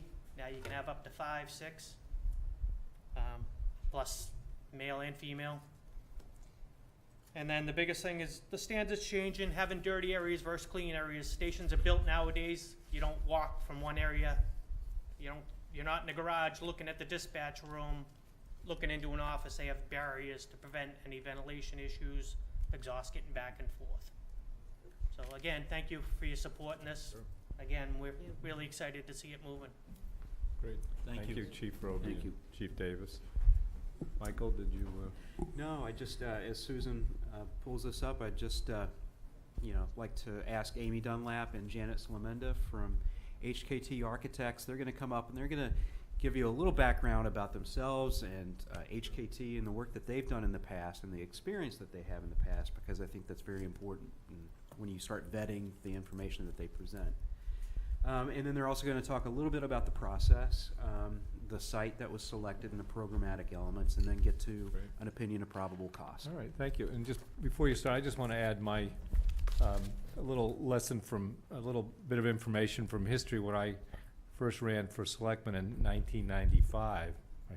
So this was an issue then, and at the time I said, well, we need a new school, so we'll prioritize the school, and then we'll get the public safety. That was almost 25 years ago. So I'd say it's apparent to just about everybody that the time has come. I don't know how you could argue otherwise going down that history. And, the other thing, we, as a town, public safety is probably the most important thing we do here at the local level, of course. And the taxpayers have spent, invest a lot in the people, the salaries, the benefits, the training. And so when you look at that, it doesn't, this equipment is facilities are expensive, but it's kind of not that expensive when you look at the public investment we've made, and it's needed to support that public investment. So, I think I speak for the board and I think for the general population I think it's time for that perspective. So anyway, thank you. I just wanted to say that. So anyway. Thank you for allowing us to come. I'm Janet Slamenda. I'm a principal at HKT Architects, and this is... I'm Amy Dunlap. I'm also a principal at HKT. So just because people probably don't know us very well, we've been in business for more than 40 years, doing a variety of municipal projects. We've done everything, town halls, Can you schools. talk more into the microphone so that the Sure. people watching at home and who get to watch this later Oh, okay. can hear you? Thank you. So, yeah, there's something missing. Okay. So we do municipal work. We do fire stations, police stations, DPWs, town halls, libraries, schools. We also have a wide range of college and university work and private work. So we've been in business doing a lot. I think you can see from the variety of architecture up there that we don't do cookie-cutter architecture. Every project is unique to the town and to the circumstances that are presented. I'd like to point out in some of these images, each one of these public safety facilities or police or fire, whatever, had a unique challenge, much like you are facing with the sites that we looked at. The project on the left and the upper right is the most recent police station we opened just less than a year ago. That's in Salisbury. That building was built between 2 wetlands. And some of the decisions that were made were to go more vertical on the site, so to allow the land to work well, the building to work well with the land. The building next to it is in Chelmsford. That was opened a few years before that. That was built on a hillside on town-owned land with a connection to an existing building. The building on the far right is in a historic district, that's Ride. There was an existing building, fire department on the site that we had to phase and build with. We also had to move a building on that site to another location to make this building fit, also on a hill. Holbrook on the lower left, there was about 14 acres of a site, of which about 3 acres did not have water on it. So, you know, we got hemmed in. So each one of our projects, the project in the middle is the Charlestown at Boston Police Station. That's built underneath the Tobin Bridge. And there was a lot of urban fill, so much that we had caissons to build that structure. And the building on the right is in Martha's Vineyard. And that site was quite large, in fact, although 2/3 of the site was the town's overflow leaching field. And we had to move major sewer lines to get into that site. So every project we have, no municipal site is wonderful, unfortunately. You have what you have, but these are the projects that resulted from them. All of these projects came in on time and on budget, and with a lot of work and commitment from the community. I'm going to go over just the overall project that we did, the feasibility and site location study process. The chiefs gave you a great rundown of what their buildings experienced. And when we met with them and talked about their uses, we toured the facilities first. And we got a real sense of all of this. And what we heard from them was all about the spaces and what worked or what didn't work and how the people were housed. Our job is to take that information and marry that with all the information that we know from all these facilities we've done, using standards of the industry, best practices, to come up with an appropriate space program for the fire and police departments and their shared uses. So we did that process. We toured the sites. We met with the chiefs independently, and then we met with them together because we knew that the goal of the town was to build a joint facility. They are less costly overall for towns to build because you're not building a lot of duplicate spaces. They talked about individual disk-based spaces, individual meeting rooms, town spaces. You don't have to do that. Mechanical systems, all that is a duplication that is not necessarily where you want to go. So then we look at the works processes, the size of the vehicles, the amount of equipment, the amount of staff, how we're going to house all those individual pieces. You may be more familiar with school programming, perhaps, because you just said you did schools, where there's a lot of reference to state standards, how many students, and therefore how big a space is, or how many rooms you have to have. That's not the same kind of program that you do for police and fire. It's very individualistic. We do have standards that we follow, best practices, but it's really based on how your police and your fire departments operate on a daily basis, and no two operate the same. Every police station, I can take bits of information from all of them to the other, or fire departments, but each department runs differently, and there's nothing wrong with that. That's good practice.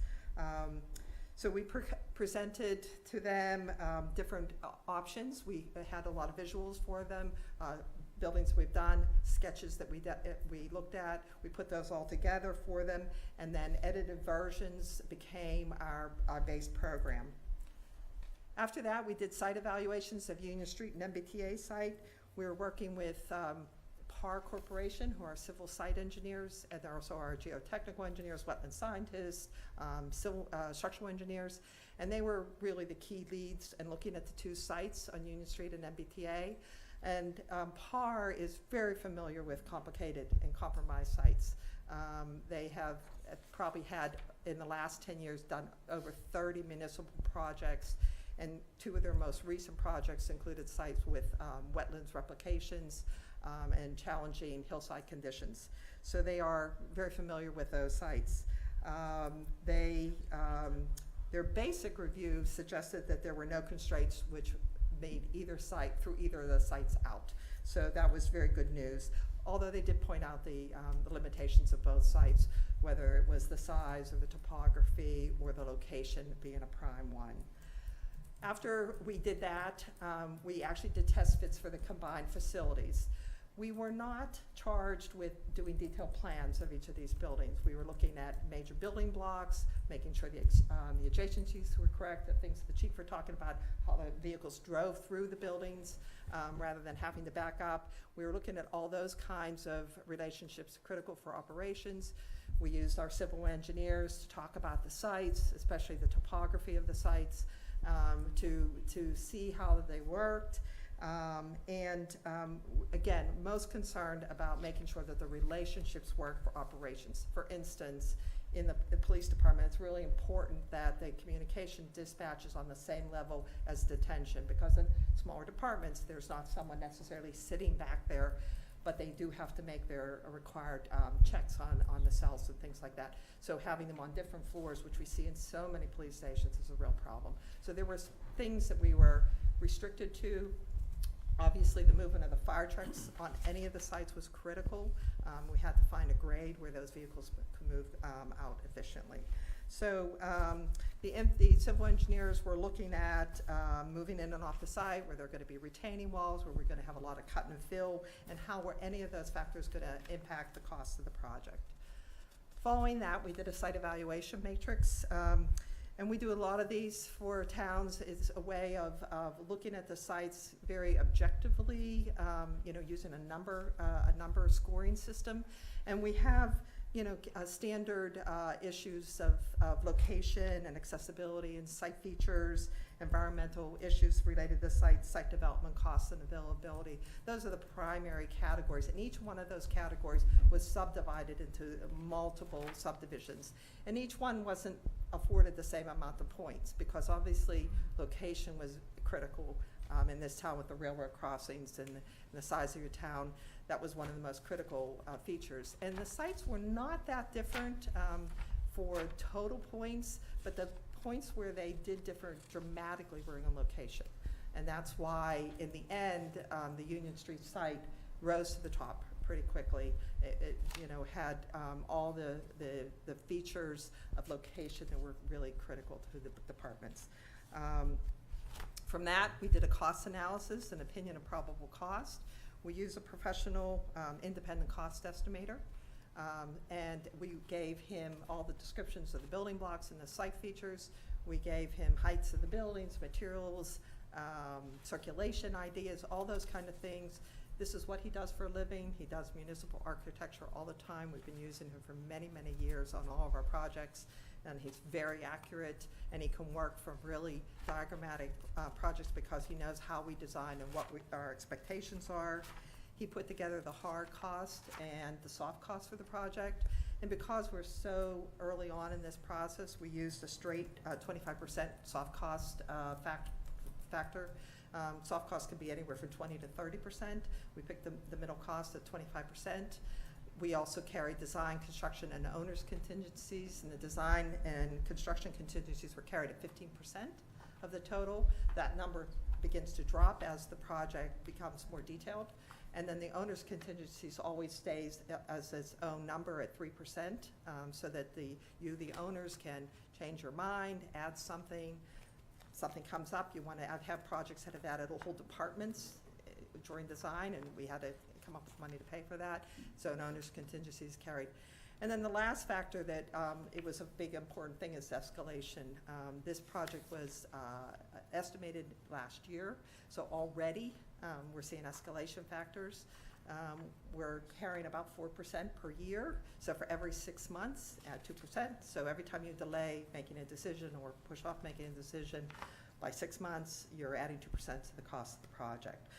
We also would hesitate right now to know what escalation is going to be because of the tariffs that are going to affect potentially this project. Steel and aluminum, they're in so much of the building projects. We've been warned, but no one really knows where it's going to lead. It could be nothing. I've been an architect for nearly 40 years, and I've seen flat, zero escalations. I've also seen 10%. So it could be anywhere in between. From there, we took those numbers, and the one item that stood out to us was the fact that this site had challenging soil conditions, the Union Street site. And talking to, you know, the town leadership, we determined that it was really important that we did a little bit more site investigation on the Union Street site. So what we did was some 8 test pits, and our geotechnical engineers went out and did test pits. And what they found there basically was not unexpected, where they found glacial till and boulders. And due to that, plus the wetlands configuration, they did a little bit more investigation on the cost, and we added a significant, well, it was a significant number to the hard cost of the project.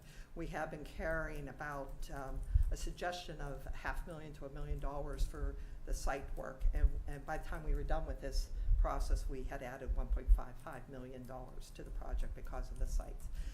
Not unexpected in the town. You've seen it before in adjacent properties, but we wanted to be very careful and cautious with the numbers at this point, so you really had the best picture we could get at an early time of what the project was gonna cost. After that, we were asked to work with the town as they did negotiations with the site owner to add our thoughts to how the site was looked at, the original property that was designated for the building versus what was in the end. We were able to talk with the owners and their engineers to discuss how we look at a public safety facility and what can be done.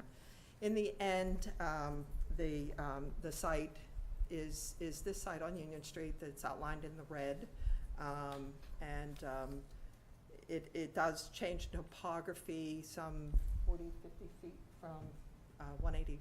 I think I have the number somewhere. So there's a significant topography change. In the end, we were able to site the building so that we felt pretty comfortable, very comfortable, that we could do this thing. We believe the site is buildable. There are challenges to the site. I'm not going to say that there aren't.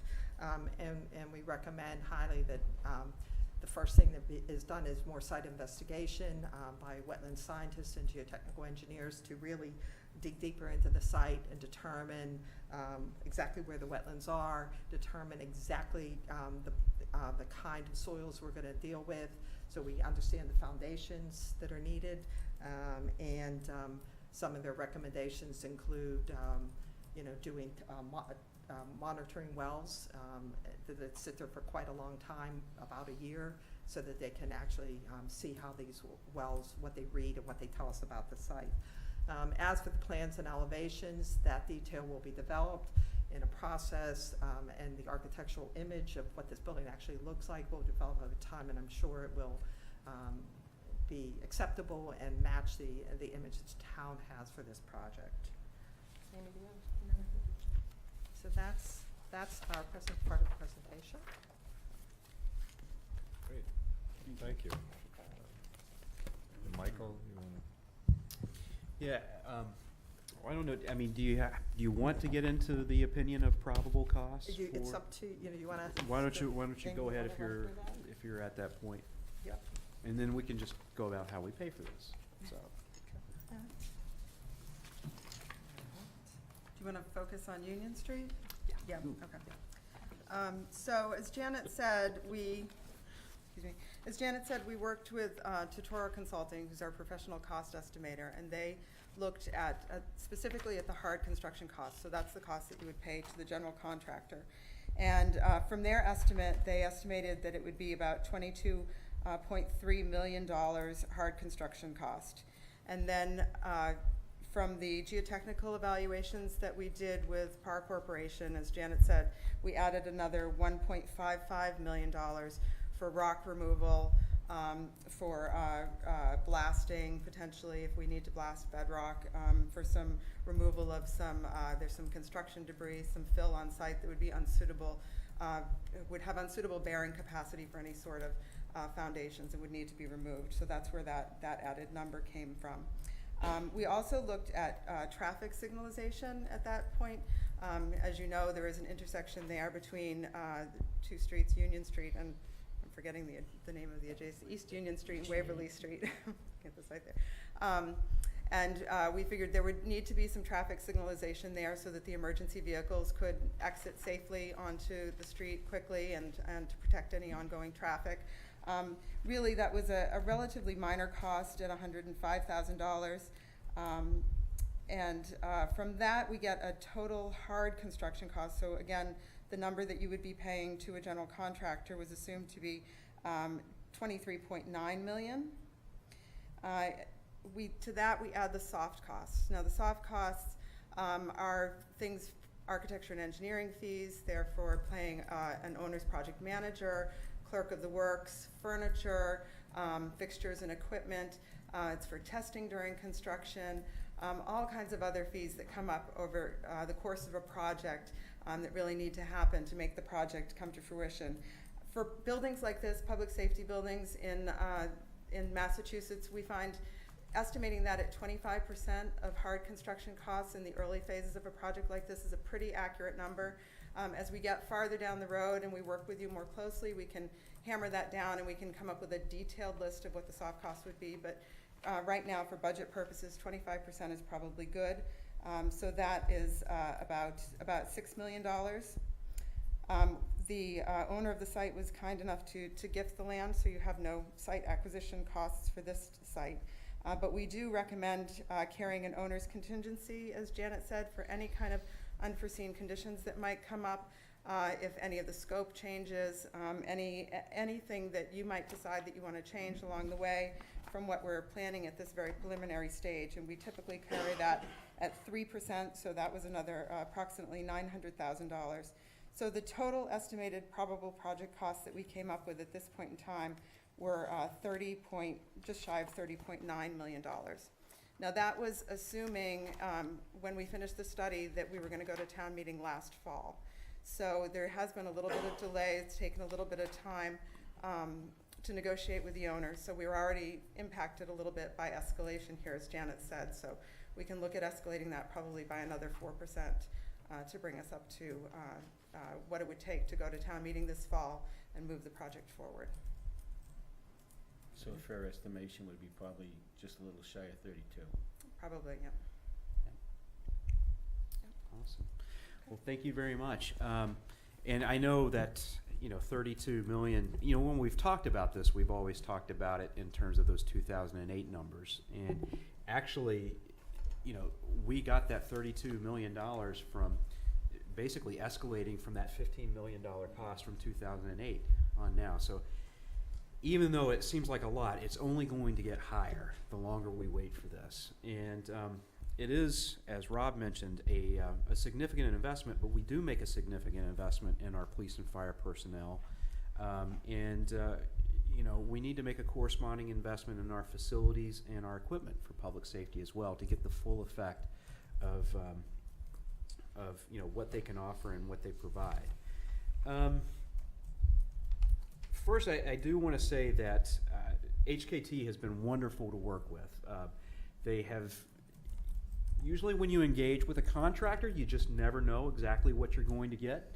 We've certainly found that out over the last few years. But HKT has been tremendous to work with in terms of getting the input from the chiefs and from the different departments and from us. But then also just kind of going above and beyond with these discussions with Fafford, and those were not easy, and we had to go back to them several times and say, would this work, would this work, would this work? And they were very, very accommodating. And I would like to thank both Chief Davis and Chief Roby, and then also former Chief Boothby, for being very involved in this process. And I would be remiss if I didn't mention Jen Ball, our assistant town manager, is really kind of being the point person on this project and really kind of shepherding this all. So I think they all deserve a great deal of credit for getting us to this point, which, as was said earlier, the first tangible step towards a real public safety building. So again, the cost, $32 million. How do we look at that? Again, I think it's worth it for our personnel. I think it's worth it for our community that we look at making this investment as soon as possible. As was mentioned, the land costs, we don't have to factor for those. So we'd estimate that at around $1.25 million at about a 4-acre site. So again, that does not have to be, we don't have to be concerned about that. The other good news I have is that we might not even need to be too concerned about the construction costs. So why is that? Well, as many of you know, our senator, soon-to-be Senate President Karen Spilka, was able to secure $25 million in a bond bill that was passed by the Senate, should be passed by the House, and then at that point would need to be funded by the governor. But she was able to insert that into the bond bill, which is a tremendous win for this community. I think certainly she would be in the running for having this building named after her, if I could say so. Just kind of in advance. So there is one step in between that we need to figure out a way to fund, and that would be the engineering phase, the detailed engineering phase. And so I would ask for your support and would hope that we could put something on the town meeting warrant this fall to ask for a debt exclusion to fund that amount, which we're estimating to be $3 to $5 million. That would, again, if that's a debt exclusion, that would require a corresponding ballot vote, just like we did recently with the Valentine estate and then also the Mendez feasibility study. But when you're talking about making an investment of $3 to $5 million to leverage a $32 to $33 million project, it's something better that's better than MSBA type of reimbursement. So it's a win-win. And then I think as we're looking at the costs, we also should look at what we're going to save. But then also there's some revenue opportunities with the new public safety building as well. So savings, there's savings in training. We would be able to do that in-house as opposed to ship it out. In terms of revenue, we'd actually be able to hold training for other departments to come in, and they would pay us to utilize our facilities, which would be a revenue stream that we currently don't have. We'd be able to save on utilities at different locations, again, consolidating those one locations. You don't have to, there's savings in maintaining those facilities, there's savings in the utilities. We will be able to provide a little bit more fidelity in regards to those costs as we go forward. And then we also spend roughly $25,000 a year just on the lease for our police administrative building, which would then come off the books. And the trailer. And the trailer. And then something that's not necessarily public safety related, but I think is just as important for this community, would be the fact that we would be able to vacate 2 key parcels downtown for redevelopment purposes. The Main Street Fire Station and the Main Street Police Station. We would also be able to have some flexibility with what we choose to do with the Cedar Street Fire Station as well. So any questions regarding the costs or anything of that? So, Comments or questions? Sure. I give, Mr. Chair, if you don't mind. No, Thank you. go ahead. As you all know, this is a project that's been near and dear to my heart. I don't think my fellow board members won't deny that aspect. I'm sure they'll be happy when I shut up about it, but at the same token, I'm glad that it's got to this point, to be very honest with you. The only thing that I ask is the figures that, when I read through this today, and I read through the whole manual today, because I was looking at all the figures. When we opened up that police station in 1978, I was there for the ribbon cutting. Some of you were still in diapers, but I can tell you that building was already antiquated when we moved in. It was too small for us then. So I just want to make sure that the building that we're going to be building has enough room for future growth, number one, and 2, the issues with evidence space. Is there enough room for evidence lockers? Because I know that's been a real big issue for many, many years, and a cause of concern and some issues that have developed over the years, not just in our department, but other departments as well. So I just want to make sure that there is enough room space for evidence to either expand, or is there enough right now that you don't have to worry about that? And the same goes for the records room as well, because some of those records have to be obtained and retained for 25 and some to life. So I just want to make sure that those figures are accurate, or we have room for expansion. I just hope that we have the ability to expand in the future for both sides, not just for one, but for both departments. So do you think that those figures are accurate, or do they need to be increased to some degree? Sure. Anyone can answer, except you.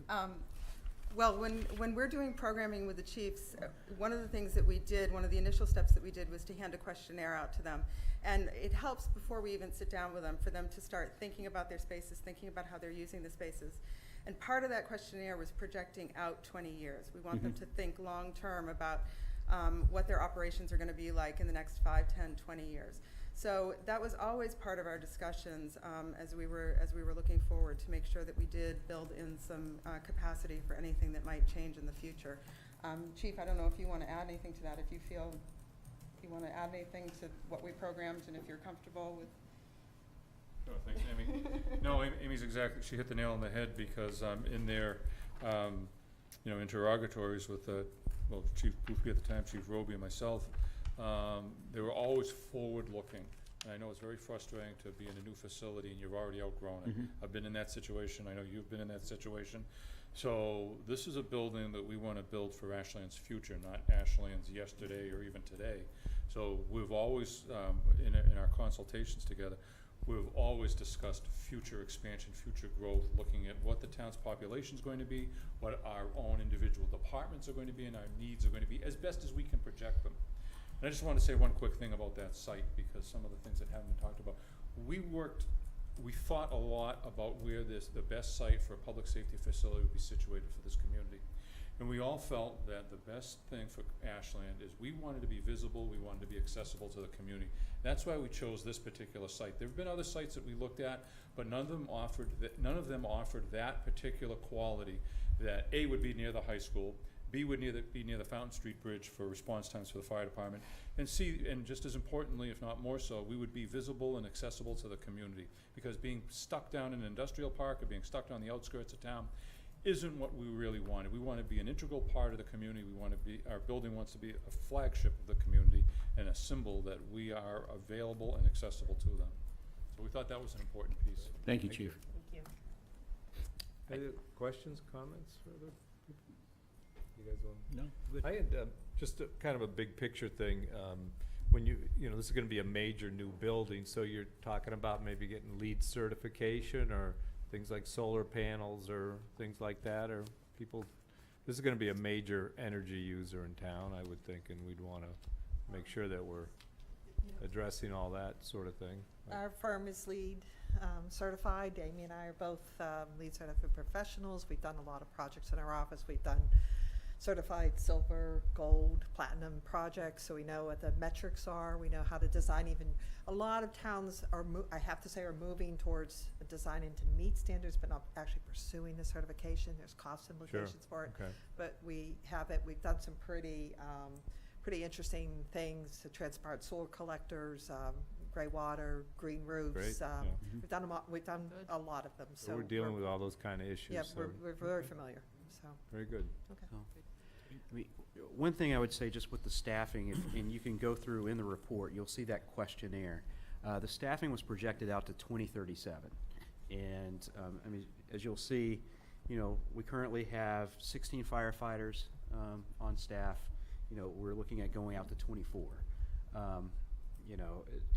Police department, similar growth as well. So, and I think the parking spaces were also factored in that as well. And I don't know if it was mentioned. If it was, I apologize because I missed it. But this building also contains community space. So we hear a lot about space for the community to use, shared space. It's not great, it's not grand in terms of the whole building, but it is something that's going to be available for the community to use, or a certain section of it will be available. So I think that's an important thing to mention as well. Great. All right. Good, thank you. Thank you. Any, yeah, Yolanda? Yeah. I actually had the opportunity back in the spring to tour both the police station and both fire stations. I'm so glad this project is moving forward. I think it's important to support our staff and what they're trying to do. And I just think it's great that we're finally at a position where we can move this project forward. It is so badly needed. I agree. I think we have two. You mentioned, I think we ought to acknowledge Howard Fafford's gift of this land, and of course Senator Spilka's advocacy on our behalf. So thanks for those reminders. So our other item here is to appoint a committee tonight. Is that what we're going to do? What it would be, I would look for the board to establish a committee, a public safety building committee, that would look at, socializing the need for a public safety building committee, and then also leading up to a vote in the fall. And then also, after that point, look at basically either soliciting the RFP or looking at moving forward with HKT, negotiating that next phase, which is to get the engineering in place and then moving forward. I would look at 2 Board of Selectmen members to be a part of that. 1 member from the FinCom. As you realize, 1 member of FinCom is allowed on a committee that has a public or a major building project. And then I would also expect 2 members of the community at large. We have a couple of people that are that have been appointed in the past, and we'll see if they will be willing to serve in the future. And then also, I think both chiefs, myself and Jen, would probably be an appropriate group right now. So, and also from an ad hoc standpoint, Paul Carpenter and Joe Richardson would be excellent additions as well. If you want to go ahead and select the 2 Board of Selectmen members tonight, what I could do is I could put together a formal charge to bring before you at your next Board of Selectmen's meeting, and also start soliciting the at-large members as well. Also, FinCom will be meeting in July. They could select one of their members, and then again, I could bring it to the board at the next meeting for appointment with a charge and a disbanding date, because hopefully this will be done within the next few years. So we'll actually do the appointments at the next meeting, is that, and tonight we'll presumably select 2 of us to do it, assuming we have agreement on that. Okay. Yeah, Joe has said he does not want to be a part of this, so. You had me for like a second and a half. I just have one question, because we did have some kind of public safety building group before, We did. right? Did we ever officially disband that group, or did they just sort of fizzle out because we couldn't move forward? I think fizzling out is not necessarily the best term. I think Okay. just the group in and of itself and the project lost momentum Okay. until a couple of years ago. Jen's tried to re-engage a couple of those members, has been somewhat successful in reaching them and gauging their interest, and that's why I think it would certainly be appropriate if they wanted to continue in this capacity, that they have an opportunity to do so. But since that was done a number of years ago, would it also make sense to, just say to the community, if there are new people that are interested who have, Yeah, because this is a completely different group. The Right. last group really was looking at, okay, what would be great to have for a public safety building?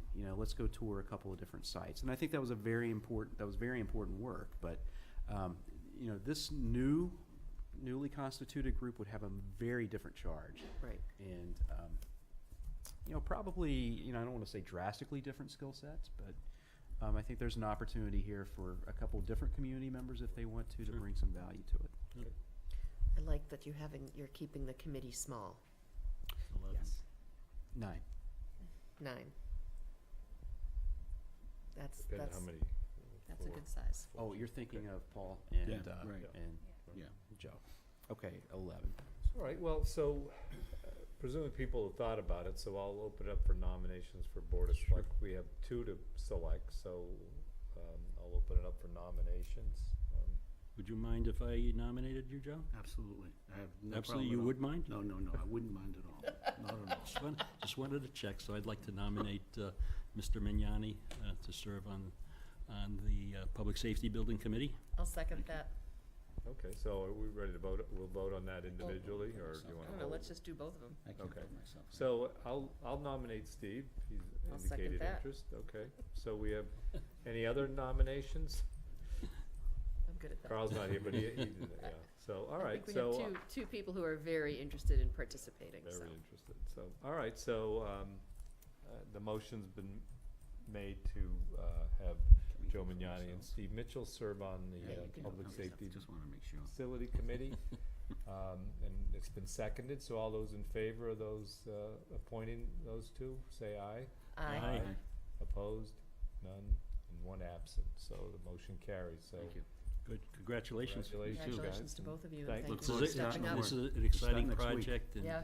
Really is. I'm excited It's so certainly to exciting. participate, so Well, it's thank you great. for stepping up. So does that conclude our business with the Yeah, public safety? Unless you have any other questions or comments, again, Well, just let's wanna- get moving. Is there a Yeah. specific timetable that we need to really be looking at so we can So we'll- set goals? What we need to do is, I think, as we get together as a group, Yep. we'll work back from that November date. All right, and we have okay. Yeah. Well, We'll thank prob- you all for coming. Thank you. And Thank you. appreciate your Hard work, efforts ladies. here, Thank you. so good. Look forward to moving this forward. Yeah, same here, and I will, I forgot to mention, we will be establishing a website, similar to what the Mendez Oh, yes, committee did. yes, yes. That's gonna have this report, it'll have the chief's presentations on it, information that people, I think there's video. This close to have, now, now that this is moving forward, we will finish that up and create a video that shows all the issues that each of these stations have. I mean, the one that like sits with me so strongly is watching them back up the fire truck at the Cedar Street station, and as they back up, you see the equipment on the one side and a pole on the other side, and then watching to see how they have to get out of their equipment, and there's like this much room. Right. And our firefighters are big guys, they're tall, so it was just amazing watching that. And of course, I think I broke them. and then of course just watching the fire trucks go in and out of the main street. Yeah, that picture was quite the picture. That's what we got. So I'm just No, gonna we're still delay going. for a few minutes for Steve to come back. We can do And, consent agenda, can't we? All right. Keep moving forward. Well, let's see, yeah, I think we could do that. I don't think Steve has anything. The only thing does anybody wanna pull any items from the consent agenda, first I of all? looked at it, and I'm good with it. I'm good. The only thing I just wanted to note and thank Alphonse Barth Yeah. for serving on the Historical Mhm. Commission. And also, I do want to note that it's great that we got a renewal of that DMH grant for the jail diversion program. And I hope Right. at some point, talk a little bit about that renewal. And Yeah. that's quite I Mhm. think that's a really great multi-town project we do. And I'd be interested to hear some more about how that's working out. So, You know that's where a that good thing to originated note. from? No. The court diversion program, jail diversion program, started in Ashland many years ago. Oh. Harry very good. Marchetti and Isabel Harrison developed the program. It was a youth diversion program, and it was the model for the state of Massachusetts for a number of years. Oh, that's And great to then the hear. Attorney General's office took that model, and they tweaked it a little bit, and it became Yeah. statewide. And now Yep. we're involved, I think, in a national program. Yep. Okay. Which is awesome. All right, so do I have a motion to accept the consent agenda?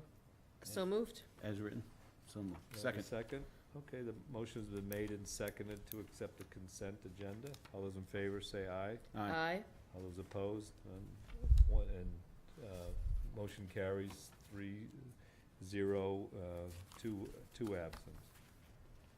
All right, so, I guess we'll just wait a little bit longer for Steve. Yeah. We can discuss. There was, how many pages of that is the sign policy? I printed it out, but I only have one. Is it really that short? I think it Yeah, is one, it is. yeah. Okay. It is. I said, wait a minute, is that the whole policy? There was actually Did we a finish this consent already? Yeah. picture, Consent's done. there's actually a picture of the frame itself with the dimensions.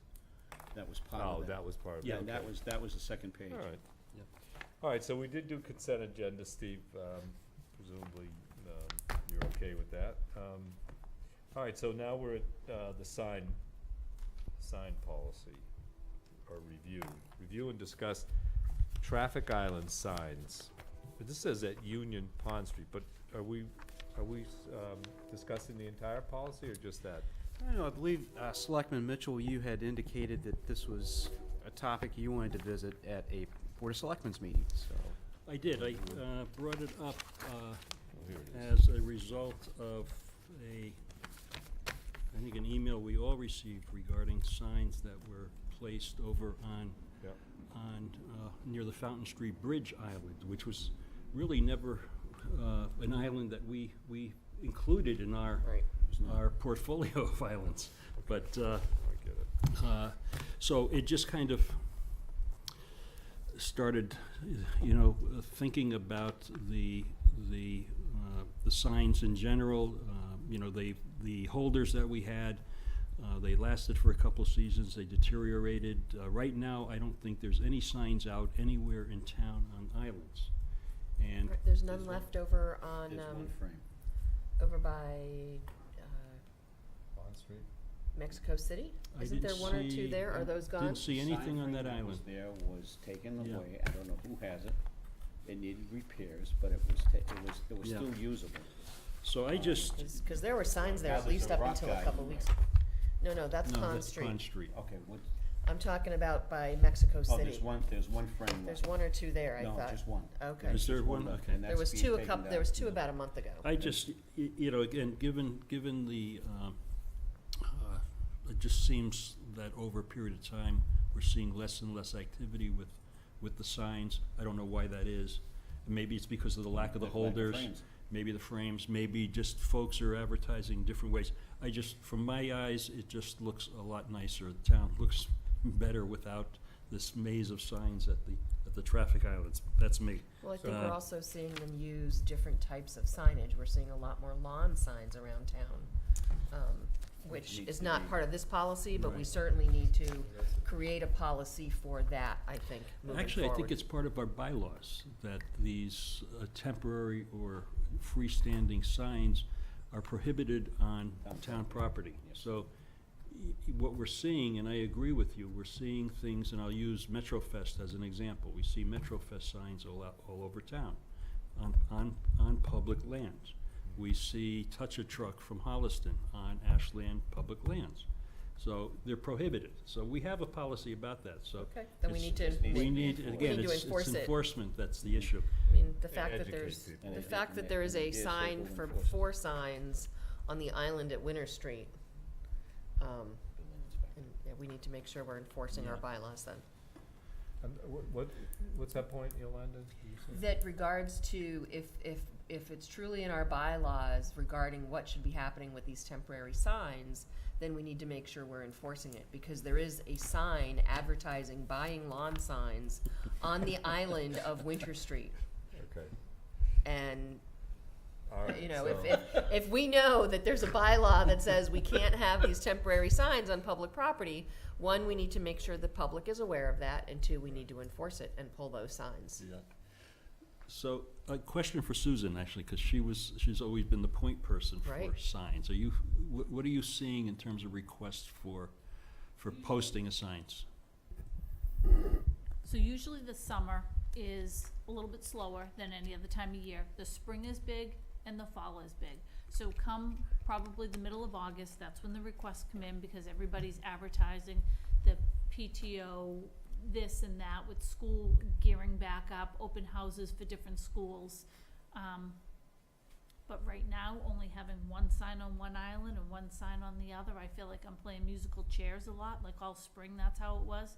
So I think we either add additional signs to serve as a purpose or get rid of them altogether. Stop the program completely. Having one is not really that helpful, Mm, in my opinion. yeah. Just one, There's only one left. There's I one don't- on one island, one on the other so, island. so does this include the sandwich signs that we used to? No. What's the The sam- policy with those now? They were removed. So they're not supposed to be any of those? Correct. Correct. Okay. And we, at various times, use the electric sign under certain circumstances. I don't know. Which, it would probably be good for us to create a policy for that use as well, right? Or, Maybe them all in one policy. Yeah, I don't think we've ever had a situation where there's been a conflict and, somebody actually, wanted to I use can it. think of a couple, like in the past couple of years, where someone wanted to do something and it was already used for something else, and, so, I know, I get questions sometimes about, how do we do the signs and what's, Right. it's a little, I think, confused at the moment, so. I mean, I think if we had a nicer, sign. Electric which is sign. something we've talked about. Yeah, and, Something something, we had a something- committee on. something that we can, utilize or communicate different messages on that Correct. rotated as opposed Right. to what we have right now. That might be helpful with that as well. All right, so Steve, you brought this up. Are you suggesting that we consider not using these signs anymore? I or what just do you wanted think? to bring it up to start a conversation really about, where we are today with signs and, whether it's viable, whether we should continue it, or if we choose to continue it, I think we need to upgrade the presentation. I think that would be helpful. And so that was my only reason, just to start the conversation.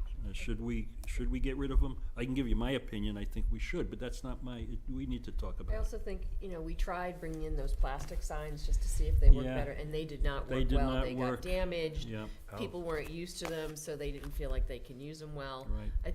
I think it's one of those things that if we want to continue with this, and I'm starting to lean like Steve, that maybe we don't, is that we also have to enforce that if you're going to use it, you use it properly, because you see signs on there with bungee cords, and you see, with, different things, so they don't look good They're not the right in the size. signs. They're And- not making the signs large enough for the holders. Well, that's right, and the signs are essentially unreadable too, as you Some of drive them, by. yeah. If they're too Yeah. small, that's Yeah. right, So that's why. I'd be inclined, I certainly don't expect that we're gonna Make a decide decision. anything tonight, but I would be, I would ask, as we drive through different communities, be aware if other communities are doing this, because I'm not seeing it in other places, this type of kind of signage that we have.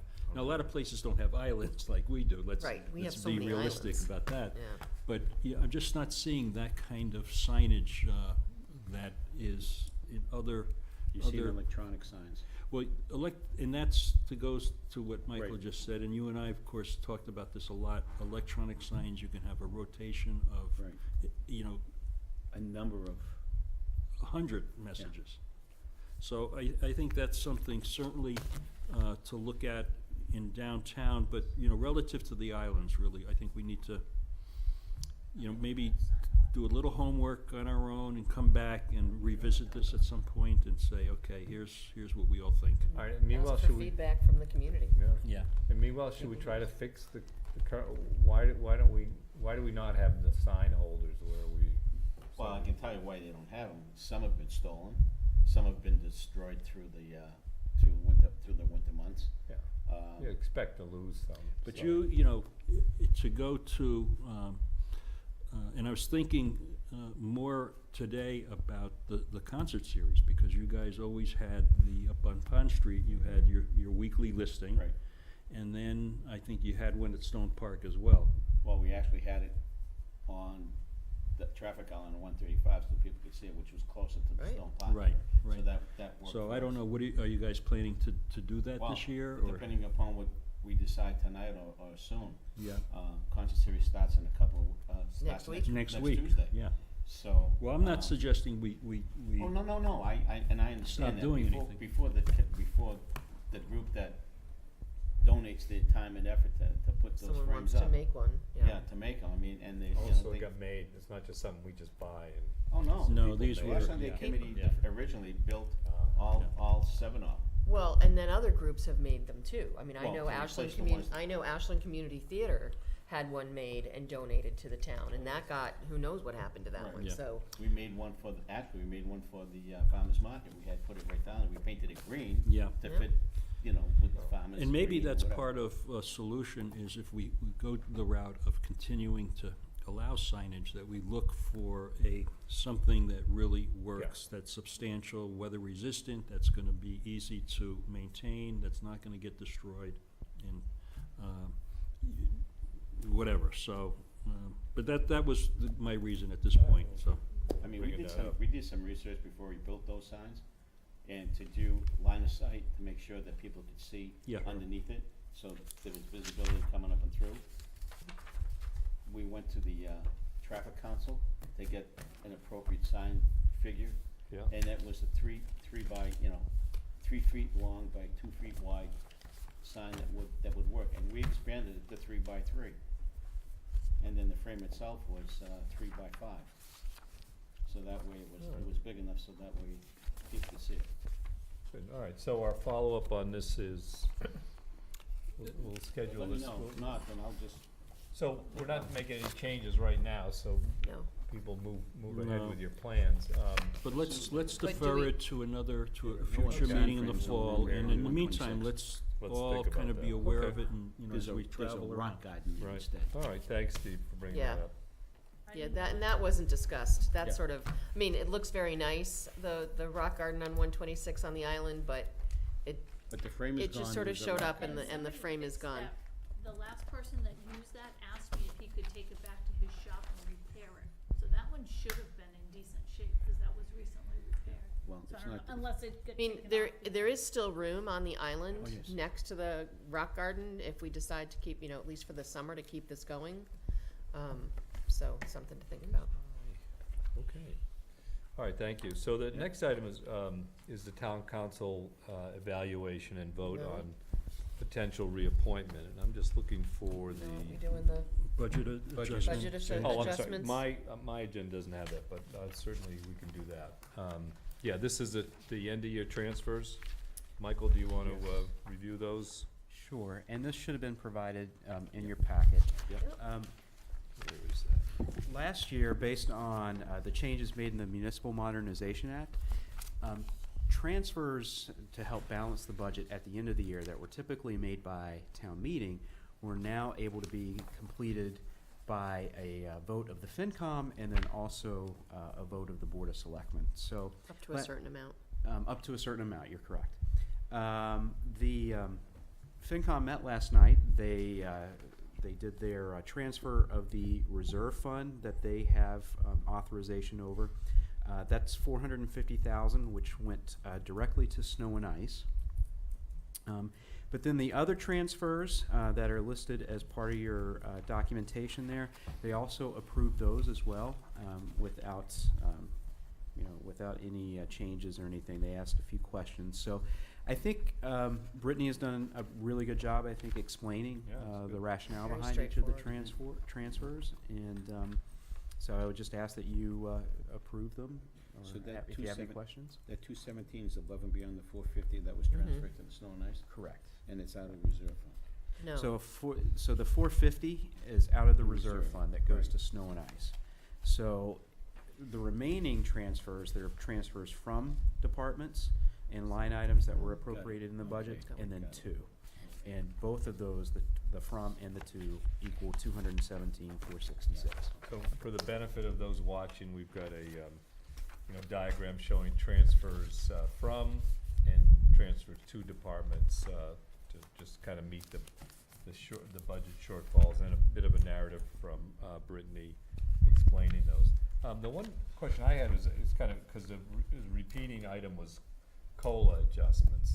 So do we not do COLA in the original budget, or is it just different than what we expected, or? Or were contracts So with our resolved unions, afterwards? usually if we have contracts in place and we know what those are, what we'll do is we'll factor those into the appropriate departments in the budget. Our non-union personnel is what goes from the salary contingency that you see in the from Mhm. spot to the different So that's to the pretty different typical, departments. kind of. And that's because we don't do our evaluations and we don't do, things like that until, like salary adjustments for non-union personnel. We do those on a year-by-year basis, and it usually doesn't happen until the fall. Okay. And that really seems, other than snow and ice, of course, that's really a lot of this, is those COLA. Good. Any other questions or comments on it? No? Seems like thorough. So I'll entertain a motion to approve the year-end transfers. I move that we approve the fiscal year 18 budget adjustments and reconciliations as presented. Second. Motion's been made and seconded. All those in favor say aye. Aye. Opposed, none. Opposed? No, none opposed. The motion carries 4-0. No opposed. Okay, thank you. All right, so now it's the town council evaluation. Okay, so this is one of the Board of Selectmen's duties each year, to work with town manager and the staff to review and decide whether or not to renew the contract of our town council. And what is the name of our council's firm? Who knows? Reed, Tellerman, and Costa. Thank you, yes, and we've worked with many of them over this past year and the previous years. So the item before us is to discuss our evaluation of them, their strengths and weaknesses, the board's impressions, and to decide if we're going to renew their contract for another year, which starts on July 1st. So, and last week or 2 weeks ago, we handed out evaluation forms to the board members. They've all completed that and returned those along with their comments. Those have been tabulated, and we have basically 3 documents, which I understand are been made public. And one is the numerical evaluations by all the board members put in one spreadsheet, along with I put together kind of tried to synthesize everybody's comments and kind of made a list of comments. In addition to that, Michael and his staff got together and did a page of commentary as well. And I think you all received that recently. So I'm just going to try to summarize that briefly. So they were evaluated. It's a scale of 1 to 5, 1 being unsatisfactory, 5 being outstanding.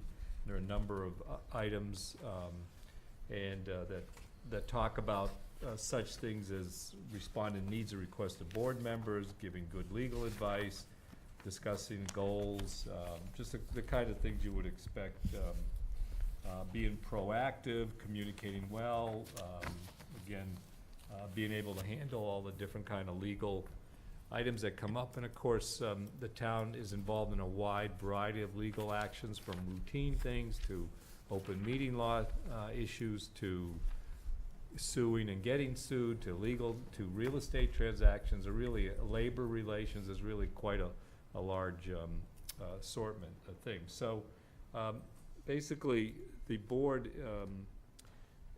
basically the numerical evaluations that the firm meets the job standards, and there were and some board members felt various things that they exceeded, and some others that they were less than satisfactory.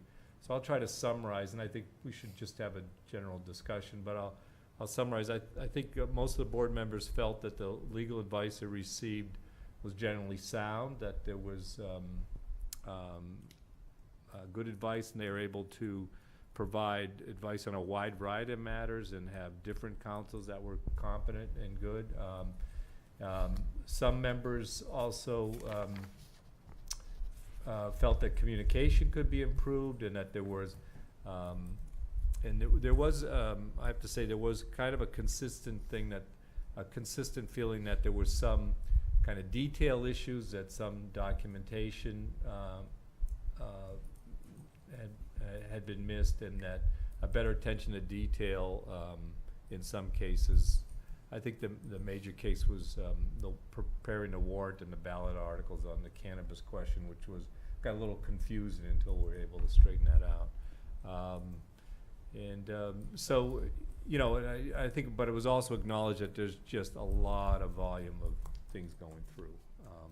And so, and then Michael, I don't know if you want to, before the board members comment, you wanted to talk about your impressions or thoughts on the page that you prepared in conjunction with your staff?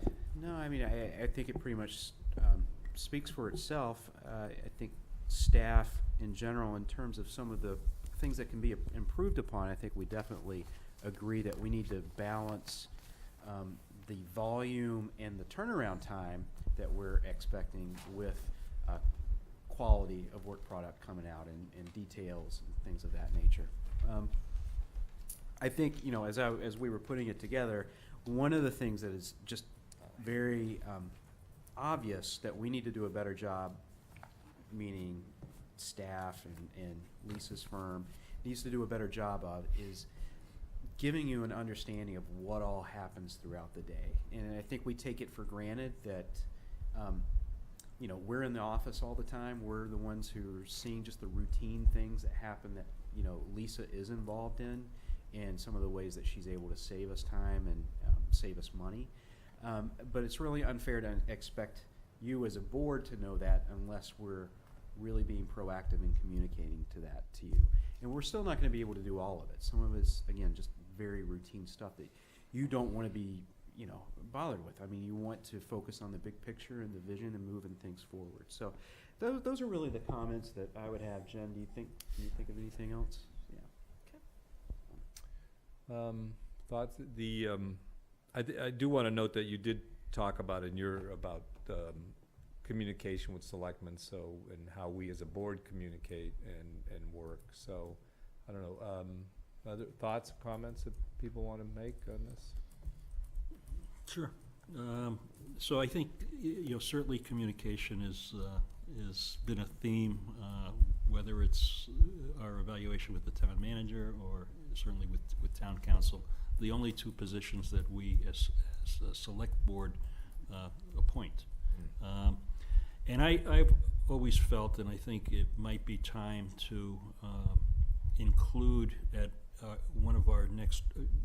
our next retreat, to have council come in and just be able to have a conversation. I know we've had her certainly in this room giving legal updates and so on, but I think it would be valuable to have Lisa and maybe other members of the firm come spend some time with us in a retreat and really kind of air out some of the expectations and some of the issues that are important to us. And I think it's and it might kind of set everybody at a good place and moving forward. But I've always felt that the town council is just not one individual. It's a firm. We have 4 or 5 attorneys that do work for us in various capacities, various specialties, and I think that's important for us to look at it in that sense. And I was very pleased that town manager and staff had input. I think that's critical for this and that this was evaluation. Something new as started this year. So I did neglect to mention that Michael and I met with Lisa this morning and kind of went over these things with her, and she took the evaluation well and was quite interested in talking about how to improve communication and acknowledge some of the issues that people have noted. We talked a little bit about I suggested those Wednesday, she's here just about every Wednesday, or someone from the firm is, and if, maybe that's a shorthand, a direct way of dealing with some of these people could call her or stop by and talk about that. And then I think she received a retreat suggestion. I think we talked about that, and what did she? She was, I think, open to that. Very receptive, and I don't think she saw any surprises there. The things that we noted as strengths, I think she believed in those strengths, and then the things that we noted as improvements, she acknowledged, and we had already, during the course of the conversation, started talking about ways to do that. Rob touched upon a point, and I think I probably should provide a little color to it, about selectmen versus board direction, individual selectmen versus board direction. And it's, working for 5 board members is a great opportunity. It can also provide certain challenges as well, right? And I think one of the things that, I think all the staff and town council enjoy is our individual relationships with you and the ability to have conversations with you about things, projects, moving forward. It can start getting a little bit tricky when selectmen feel like they aren't getting all the information that some selectmen are, or that certain selectmen are driving kind of the agenda without necessarily having a board endorsement of that. And I don't think that's always done intentionally. It just sometimes happens with 5 different individuals. It doesn't matter who's sitting in the seats. So I just noted, I think, with staff and town council in general, we just need to be cognizant of that and understand that when you're talking to staff or town council, that you could potentially be putting them in a position that is very uncomfortable and puts them in a spot where they know that they're going to disappoint one individual person, but it's because they're trying to act at the direction of the board as a whole. So I just wanted to note that. No, sorry, Joe. And, yeah, so we act as a board as a whole, and so I think, yeah, so I think, That tells me, sorry to interrupt, but that it's something we as members may want to be aware of, knowing that there might be something that we're passionate about, but we have to be careful that when we're talking to different people, that they understand that it's either our personal view until the whole board has voted or approved to take it forward. and we also may just be trying to get information or, you Right. know, say Right. what's going on here, so, Clarification. yeah. Yeah, and that's certainly, I think, within bounds and not. I think that's always a challenge, there's 5 elected officials here, so that's, you know, so. See, and in doing this evaluation, I wasn't looking at the firm as total, but as individual Mhm. attorneys that were there, because I know that, from me anyway, I have dealt with at least 2 of the people that come out of Lisa's office, Adam and Lisa. Mhm. Kate, very rarely have I had to deal with her. I think it was one time, and it was in the Attorney General's open meeting law violation. Right. That's Kate's thing, And, yeah. right, so, I mean, and that was the only time, and the other times, it was just sitting and watching her, during, Board of Health meetings. So, my comments were gauged on what I observed, and not having to deal with, her on a day-to-day basis, where Lisa is a key person that I've known for a Yeah. number of years. Right. And it's not a disrespect to Kate in any way, it's just that I felt uncomfortable giving a performance evaluation when I felt it was, Oh, yeah, no, it was yeah, we know that, incomplete, yeah. because I don't know her that well. Sure. Seeing her. Well, that's So- true of all It of is, us. So I yeah. think it's based on the firm too, right? I mean, it's an overall. Right, and it's an overall thing, but I did note that in some of my comments, that with Right. respect to that, it wasn't the No, it's firm a total. good point, because this board doesn't necessarily, we interact with Kate basically by her opinions or her responses to open meeting law. Right. Right, but not Right. directly. Adam is probably, Attorney Costa is the other attorney that we deal with more so. We've had certainly some interactions with Mike, forget his last name. Kennefick, right? Oh, yeah. So, but I would say, for me, certainly, Lisa and Adam are the 2 primary Right. attorneys that we deal with. I thought, Mike, he was at town meeting, right? Wasn't he the one, who was it? No, Adam Costa. Adam was I was there. there for Oh, second okay. night, Shows one it of was, the yeah, nights. you meet him once, okay. So do we need to approve the evaluation or take No, any action on it? It's just, it is what it is. I think your action item tonight is Is if the you chooses to contract. vote to reappoint town Okay. council for All right. another year. And if you choose to do that, I can prepare that letter and you can sign it. Tonight or next week? I'll whatever. prepare it. All right, So so. we need to do it because it's July 1st is Right. the deadline. So, we have a motion to, any further discussion? So it sounds like the proposal is the renewal, a 1-year contract Yep. renewal. So, can I get a motion on that? Are we ready to? I move that we approve a 1-year extension of the legal counsel's contract with Mead, Tellerman, and Costa. I'll second that. Motion to extend the town council's contract for another year has been made and seconded. All those in favor say aye. Aye. Opposed? None? The motion carries 4-0 with 1 absence. Good. Thank you, For okay. working with Lisa again. And I would just ask that, our next retreat, hopefully in the fall, we can include Lisa, Yeah, at least for just a portion of it, Right. right? Right. She doesn't Would have it to stay for be, lunch. worthwhile to ask some of the ones that we don't meet on a regular basis to attend, or ask them, or invite them if they'd like to come? Maybe it's not a retreat thing, maybe it's a.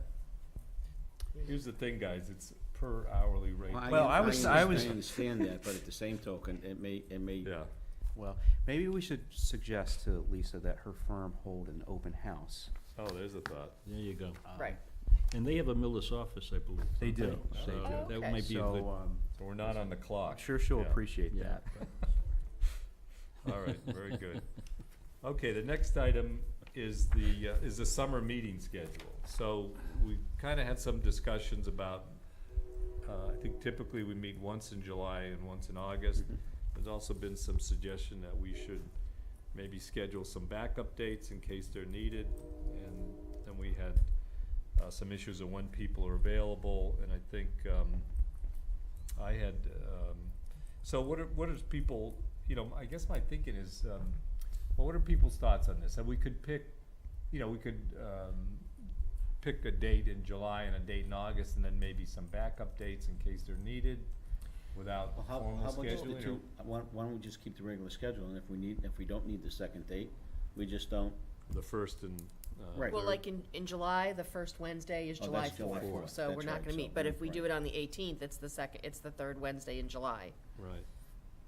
So, I mean, we could, I mean, what do people think of July 11th, and Yeah, then, I'm a fan of one in July and one in August, All and right. if we need a backup, we've done that in the past where we've added a Is the meeting. school committee meeting I was during gonna the say summer? that we can't just automatically pick Right. another date Oh, in right. July. We have Sure. to, you know, we have this room the first and third Wednesday. Yeah, but Right. I understand the school committee doesn't meet in July. They don't always meet, but So we I can, think they're meeting the last, is the 31st? the 25th, the 31st is a Tuesday of July. I think they are gonna have a retreat type of oh, on the 25th? meeting Yeah. at the end of July, either on the so 30th this or room is 31st. available on the 11th. Should be, yeah. Okay. We could meet, I mean. I would propose we schedule July 11th Is as that- our July, Does and that then, work for folks? and then August 1st as our August, unless we wanna, you know, in terms of, let's say, stuff coming in, Michael, and the load up on an agenda, would you defer the August meeting to the 8th? Well, let me just say, August, I will not be available on August 1st. Okay, so I would there's a good prefer- reason you August go for 1st? the 8th? Yeah. Okay. We would just have to confirm that the 1st? school committee is not meeting on the August 8th. Yeah, August 8th, And not I'm the just, 1st. Carl, you know, Carl's not here, but he said, at this point, I'm pretty flexible for July and August. So, I'm flexible too, it doesn't matter. I'm staycation. Staycation Yeah, this I year? don't have Yeah. anything Yeah. scheduled this year yet for this all right, so first where did summer. we, We say July 11th in and August August 8th? 8th, right? Because we And want that'll you to be here, tentatively. right? Oh, yeah. 'Cause- Yeah. Well, people What about can you? miss, the What other about thing you, is, Jen? Mike, what do you see might be coming up in terms of votes or executive sessions or, you know, things like that? I think where- you'll definitely, my hope is that on July 11th, we'll have an executive session to talk about some of the things that we talked about last week. And hopefully there is some action that needs to be taken in public session on July 11th as well. You know, August, you know, you have committee reappointments that happen. For the that- end of, at for the the end of 31st. August. Yeah, so, you know, if you're only gonna have one meeting in August, you would need We'll to have to do do them them then. on August 8th. Mm. What do people Which look doesn't like give on much the? time in regards to confirming People being able to. people being, who Well, what want to about- be reappointed. What about the Before we August started. 22nd? Are people generally available? Should we I- do that, or? I think we could do it on the 8th. We can. Yeah. Okay, and then we Does could that keep. give you enough time to ask everybody? I'll work my magic. I know you will. So, The other thing is we'll need to And open so the warrant. potentially another day if we need it, that's sometime right. in August. Yeah, but that's, opening the warrant is pretty, pretty quick, Okay. you know, providing. so should we have backup dates in case we hear Yeah, that I the think school? that's what I was. So if we say July 11th, but a backup of the 18th, and then August 8th with a backup of the 15th, so that just in case school committee is meeting those nights, we're still meeting on a Wednesday just a week later? Yeah, and the 15th, I will be probably out of town, but I'm not insisting that you don't, that you skip that. I mean, one of the things is we can move ahead without everybody being there, so. I'm good for either, and if the 22nd, the 15th or the 22nd is a best. Well, I would think that the 22nd school committee's gonna meet, cause that's Too the week late. before Okay. school starts. So let's, That's right. let's keep the 15th as a backup date. So we're talking the 11th and 18th of July, and then the 8th and 15th of August. So the right? 11th and the 8th, the 11th of July and the 8th of August are our meeting dates. Yeah, And if for some reason school committee is here and we can't meet, we're looking at the 18th and the 15th. yeah, backup and the 15th backup, okay. And those would have been the same dates that we would have had Yep. anyway originally, but we're just gonna Correct. use Right, the very second good. meeting And I as think, backup. you know, there's Correct. something If to needed. having a brief meeting and doing certain business or keeping certain things moving, and even if not everybody can be there, and, you know, Okay. All right, so we got a schedule So for the you'll summer. check, Michael, and let us know as soon as possible. June. Thank you. So people What try is to that? hold those dates if you can. What's that green stuff in Cilantro. Cilantro. Cilantro, yeah, that Florence grew. the? Oh, you were, okay. You were in here when she presented to us as a present. Track. yeah, Hold on, she track said, on. I hope Steve likes it. All right, we're on to the ice cream truck regulations, Oh, boy. I think, right? So just, This is the one where the selectmen Yeah, a have little to sample background it? on this? Yeah, can we? So, we do need to establish ice cream truck regulations for the town. We currently do not have any. Before we do that, though, we need to accept a state law, right? Do you remember the exact state law? Yeah, it's 520 CMR 15.00. So, yeah, This that's the state regulation. and, Excuse me. So that would actually need to be accepted at the fall town meeting. And before that happens, though, Lisa is working on putting together some regulations for the board to look into. And, Now, do we have an issue? Because we do have a new ice cream truck that's looking to do business. Can we? we're approve them to going move to work. forward? We're going to work around all of Okay. that. That's the 520 CMR. So just to give you an update, be looking forward to that. So. Moving forward with the ice cream truck. So I'm looking at this one that Joe gave us, and I just flipped open. Ocean Springs or something? Yeah. They have a beach. Ice cream truck may not have a drive-through. How would you have a drive-through? Yeah, that's an interesting Trailer. one. That means a car drives by and, Canopy. yeah, anyway. All right. So that's just an update. So we're gonna revisit this, or what are we Yeah, gonna we do? will revisit it at a future meeting. Okay. Upper Charles Trail discussion, I had just suggested we put this on just to touch base with you guys, let us know how things are going, or what next steps are. Yeah, or- we have been remiss in scheduling, we had agreed to have one more subcommittee meeting with the group, so, we need to reach out and, We'll do that. yeah, so I'll reach out to Joel and see when we can schedule that, and a good mutual time, so we'll get that done. Good, appreciate that effort. And, okay. Glasses back on here, okay. Oh, town manager reports. Yes. So, I just wanted to, first of all, report that we are the recipient of a resiliency grant from the DEP, Regita Primetla, in our DPW office, was successful in securing this grant that actually will help us map our water resources in our GIS system. So, working with Ty and Bond, it's a statewide opportunity that we took advantage of. Will that help with some of the MS4 stuff that we need to be doing? Or is it more sewer and? Well, it's specifically water infrastructure, but Okay. there are some co-locations there that could.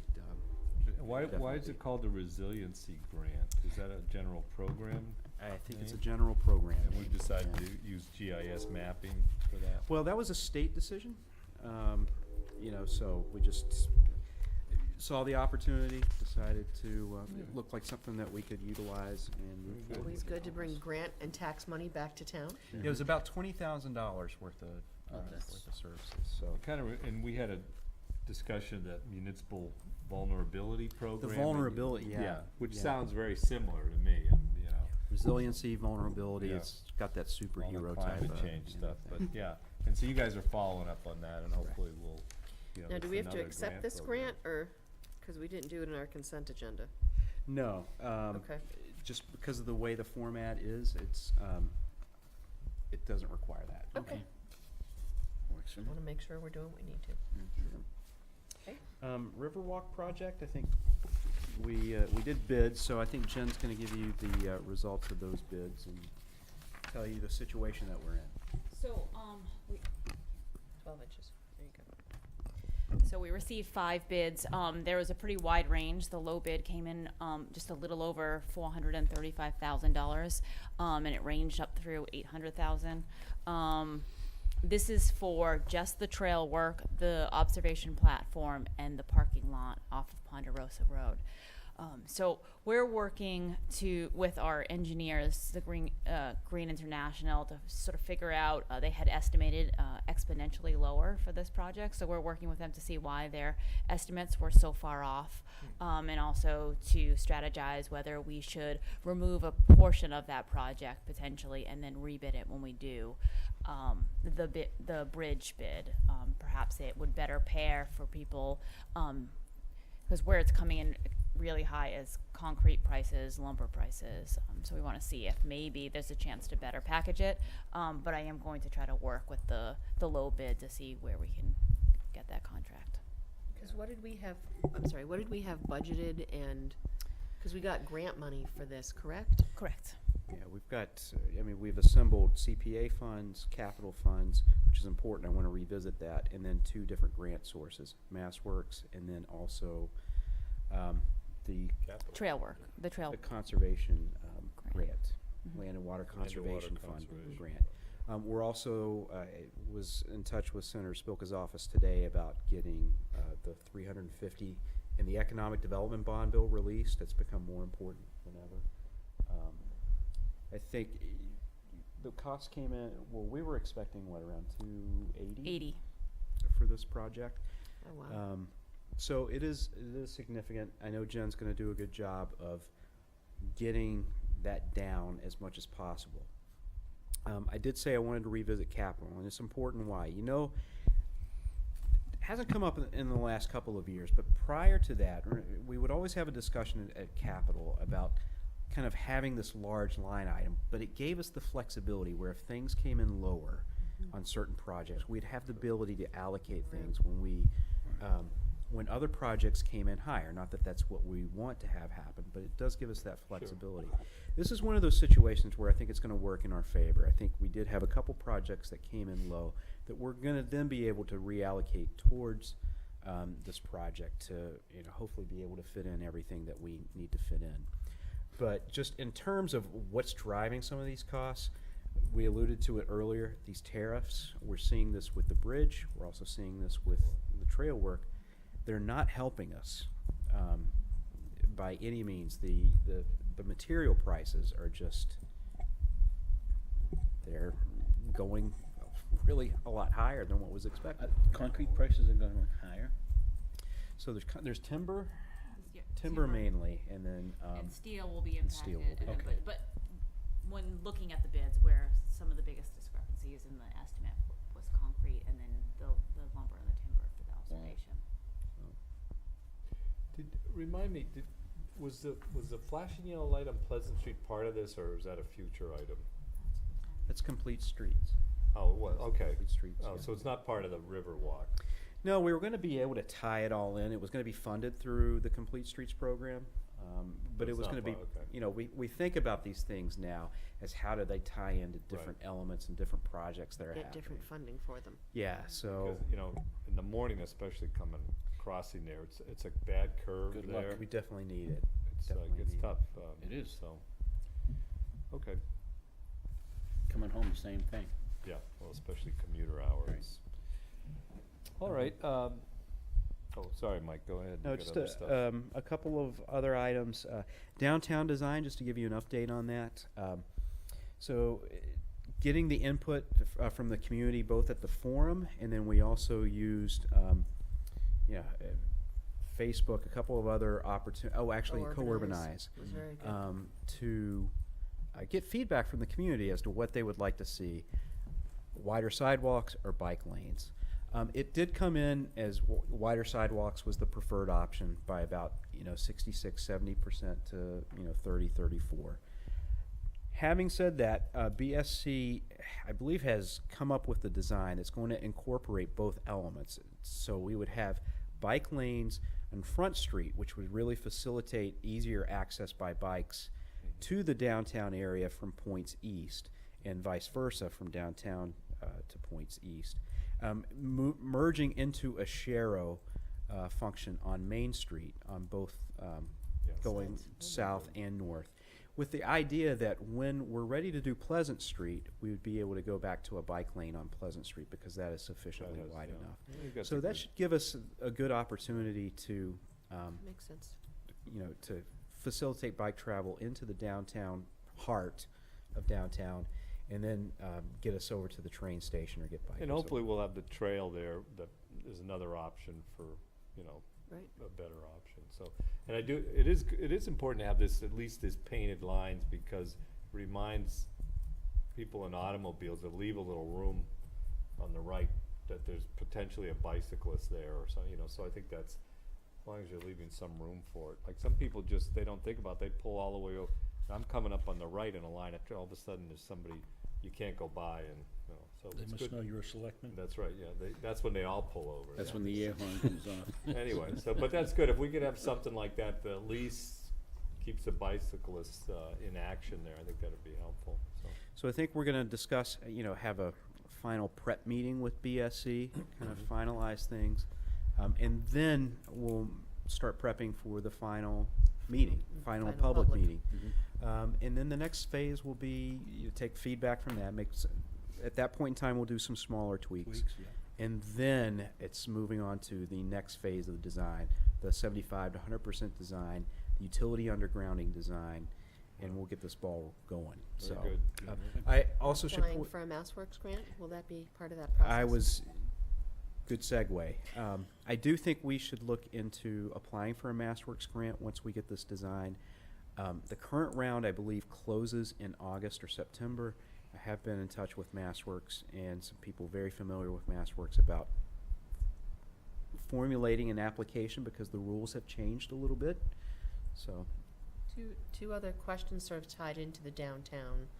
The first is this something we'd want to look at putting on the tip to get federal money to help pay for the downtown? And then tie that into the quiet zone, and where's the quiet zone in all this, and the work that we need to do for that? so first question with regards to the tip. I don't think it would be the best idea to move forward with the tip. Okay. Only because it takes so long, Mm-hmm. not only just to get funding approved, but also to go through, each phase of design has to go through a review, you get comments back. It could be a decade before we can Okay. get this moving forward. That being said, I do think we can use state funds, like through MassWorks and other opportunities, maybe through earmarks or something, to really lower the cost to the taxpayers on this. And then your second question with regards to the quiet zone, we're starting to look at the quiet zone in Cherry Street as its own little microcosm of downtown, fitting into downtown. So we're going to look at quiet zone. We're going to have a kickoff meeting, I think just internally staff meeting with Stantec soon about the quiet zone engineering. We'll probably look at combining that with redoing sidewalks along Cherry Street, and then quite possibly looking at parking spaces along that one section of one-way on Cherry Street adjacent to the corner spot. And I believe there was one other element that we were thinking about. The parking lot, exactly. The parking lot on Tilden as part of So this. would we ever consider going back to a two-way on that section of Cherry But Street? that would be We wouldn't do tough. parking at that point. Well, in I time. understand we wouldn't Yeah. do parking, but I mean, I hear comments from people like, well, you know, I'm going by the corner spot, you know, so it's, you know, I'm on Main Street and I see corner spot stuff and I take the left on Pleasant, and then I have to go all the way around to get to it. So, I mean, That I was don't the- know why it was turned into one way for that little section, because the rest of it's two-way. And I'm just wondering if that's something that we should Well, consider. There was a traffic flow issue years ago, which is the reason why, because that was redesigned. When the traffic was coming down off of Main Street from Myrtle, there was a little island, but it segued right into Cherry Street. There was a direct shot right into Cherry Street. And cars weren't stopping, even though there was a stop sign there. So there were multiple accidents at the location because cars were zipping right through, hoping to beat the oncoming traffic coming down Pleasant Street to turn on Pleasant. So there was constantly accidents there as a result of them trying to beat the traffic so they could get Oh, down so to they Cherry take the Street. right on Pleasant and go right onto Cherry Street? Correct. I see. Correct. So there Okay. was always an accident there, which is the reason why they designed it The that way. island is longer and. Correct. Okay, To keep that from happening again. Just- And we haven't had many accidents Yeah. there as a result. of okay, it. just wanted to know. Yeah, no, not a problem. All right. And the other item is the trail is supposed to be coming down Magunko Road, right, from, or at least that's part of the alternatives I read. Was it, Our I thought it was coming down Summer Street. I don't know. I'll have to go Yeah. back to the Alter report. Yeah. I don't have it Something to memorized keep the in way you mind do, as Rob. Go through all these designs. Has there been a change with respect to with the path, saying that Hawkinton and the Scout property is no longer available for them for their Yeah, we're portion looking of at it? different, Okay. as a subcommittee, we've been reviewing different alternatives, and the trail committee has already been working on Yeah. possibilities. So Okay. the Scout, it's been an alternative for a long time, actually. It was months ago that it was, and we really, that happened a while Well, ago. right, well, I haven't heard anything Yeah. different, that's why I'm asking. Yeah, if no, there's there's a change. whole alternative going